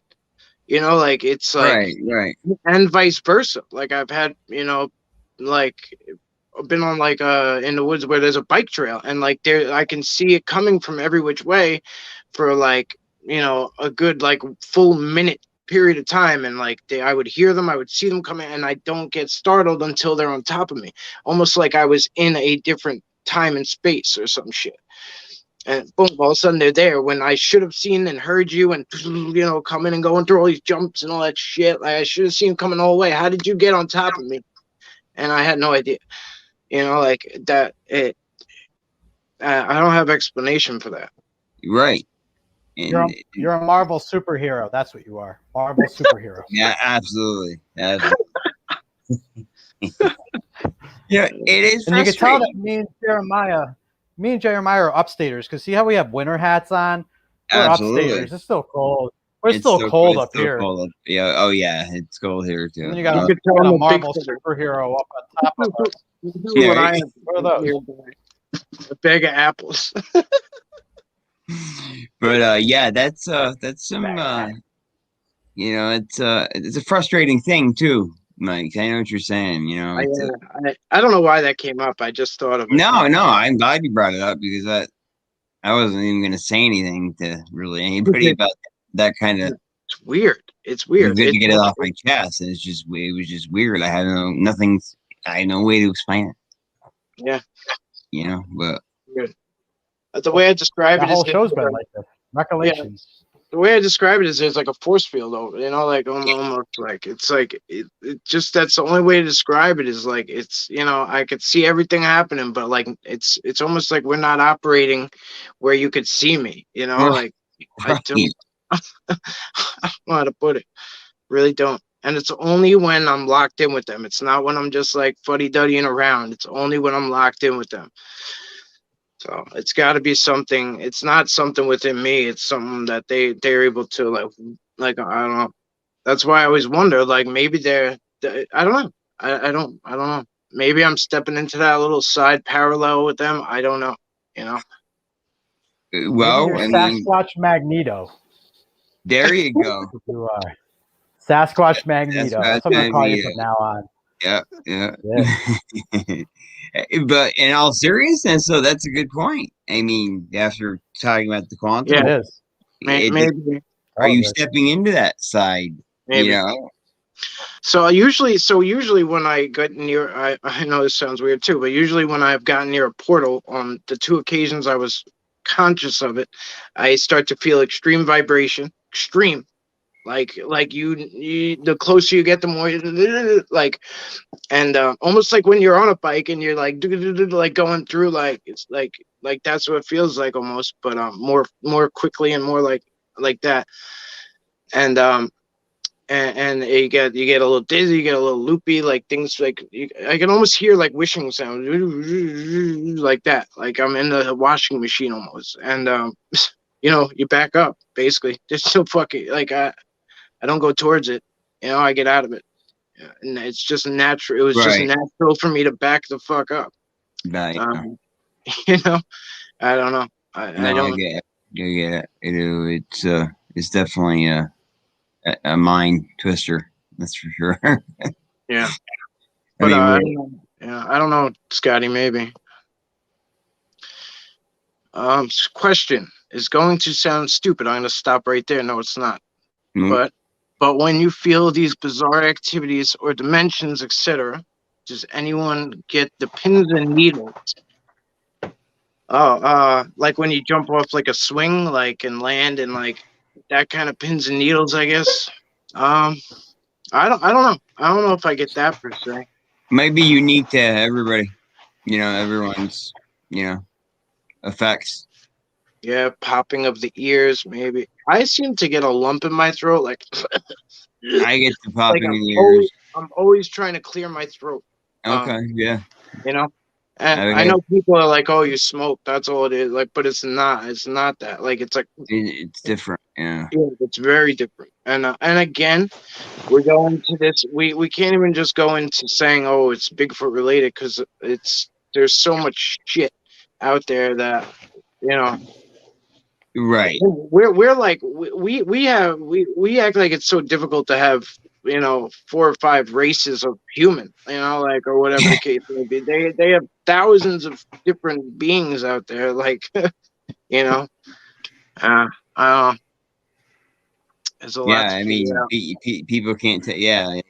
People can't tolerate there being other races of human beings, let alone all these cryptids that the 4 of us them are running around. You know what I mean? So yeah, you throw that on the average person, and it might not go over too well at first, but but no, I mean that's some good stuff. Yeah, for sure, for sure, for sure. Yeah, I mean, as far as that goes, Wayne, I mean, that's my favorite. You know, that's my favorite. I wish it was the case, but I don't know. I don't ask those big questions anymore. Like Yeah, my last couple month or two was dedicated to what do they eat, and sure. I've got my answer finally. I was looking at it all wrong. I haven't really released all that yet, so I won't get into it. But No, that's okay. what I got from them was not what I was like. Because I've never Mhm. seen him eat a deer. Like, so what the fuck are you eating? Like, is it really people? Is it really dogs? And I was just, I was looking at it wrong. I'm like, you can't possibly eat thousands of berries and this and I don't. Anyway, I won't get into it all because I just haven't figured out how I want to say it. But Yeah. it was natural for me to view it like I was like I need to eat to get energy, you know. So Sure. but That's- anyway, so I guess we'll wrap up soon. We've been on for like 2 hours and 15 that, minutes. So. that was fun. I had a blast, guys. I had a blast. Goes I had a fast. blast. Every time I'm on with you, Gary, That was fun. guys, I have a freaking blast. Yeah. So I mean, that was a good time. yeah, we're not restricted to this one time. You guys are always welcome. Oh, absolutely. You'll see us again. Yeah, we'll get you on our panel sometime as well. As you guys fade out, just tell everyone where to find you at and shit, because we're, Sure. you know what I mean? Shall I go first? Sure. Yeah, you go first. Yeah, okay. All right. Yeah, you can guys. You can reach me at you can email me on the trail.jf at gmail.com. Hit me up on my YouTube, my group page on the trail, Cryptid Paranormal Research Group. We're in a messenger. Feel free. Don't be shy. Any questions? I'll always keep your name anonymous if that's the case. But feel free. Don't be afraid. Reach out. And also, Band of Brethren needs your subscription, guys. So go over there. Thank you, Mike. I Yeah. forgot to add that. All right. All right. Yeah, I don't have any fancy YouTube channels or anything I do on my own. Just look me up on Facebook, Justin Decker. I'm in Gatlinburg, Tennessee. I'm always open to discussions and talking and having fun. And I'm an open book, man. There's nothing I hide. My Facebook page is my personal page. Come on over and be respectful. We can hang out and talk, man. I'm all about discussing and advancing theories and ideas. So we can do Justin it. is going to toot his own horn. I'm going to do it for him. I've known the guy for years, and he knows his stuff. So, and I'm sure he wouldn't mind, answering questions if anyone out there had him. He knows his stuff. Not at all. Not at all. I just have fun with it. Absolutely. Yeah, that's what it's all about. It's having fun. It's just about having fun. Absolutely. 100%. 100%. Go ahead, Gary. Yeah, buddy. It's just simple. Gary Hoot and Holler, Kenny W. Irish, Yeah. New York Bigfoot Society. Come hang out with us. And Very also, simple. what's You know what I mean? the ghost one? Tri-City Paranormal? Oh no, Tri-City New York Tri-City New York Paranormal Society. That's a hell of a long name. So you know what? Just go to New York Bigfoot Society, and then you can slowly make your way over there. It's a lot easier. A lot easier. But no, I mean, say we have a radio show that we do bi-weekly. Mike's on, Mike's part of our ambassador group. We're doing Project X, which has been going pretty good. But yeah, we just have fun. We're chill people. We bring that new school flavor. And I've got some stuff talk for you Bigfoot. for that And too, it's- like that I've experienced lately. That could help you out with that project. Of course. I mean, come on. I mean, we love your stuff. I mean, we respect you so much. So, but yeah, I mean, that's very fun. It's New York Bigfoot Society, and we just kind of go from there. And we're a little bit different. We're more about the outdoors. So Sure. you don't find a lot of Bigfoot stuff on our page because we only put the best of the best out that we find. Most of it is survival, safety, and all things Adirondacks in New York. So Here you go. check us out. All Yeah. right, guys. And as always, guys, thank you for all being here. Chat, you guys are awesome. Great questions. And then we'll have them back. We'll figure it all out. And if you get a chance, go over to New York Bigfoot Society. Go over to Band of Brethren. Go check out Justin. And we'll touch base soon, guys. All right, guys. All Thank you for being here. I appreciate you. Appreciate it, Mike. Deuces, Have a great everyone. night, Gary. Hey, Yes. thanks a lot, guys. Had a great Later, my time. man. Always a Pleasure as pleasure. always.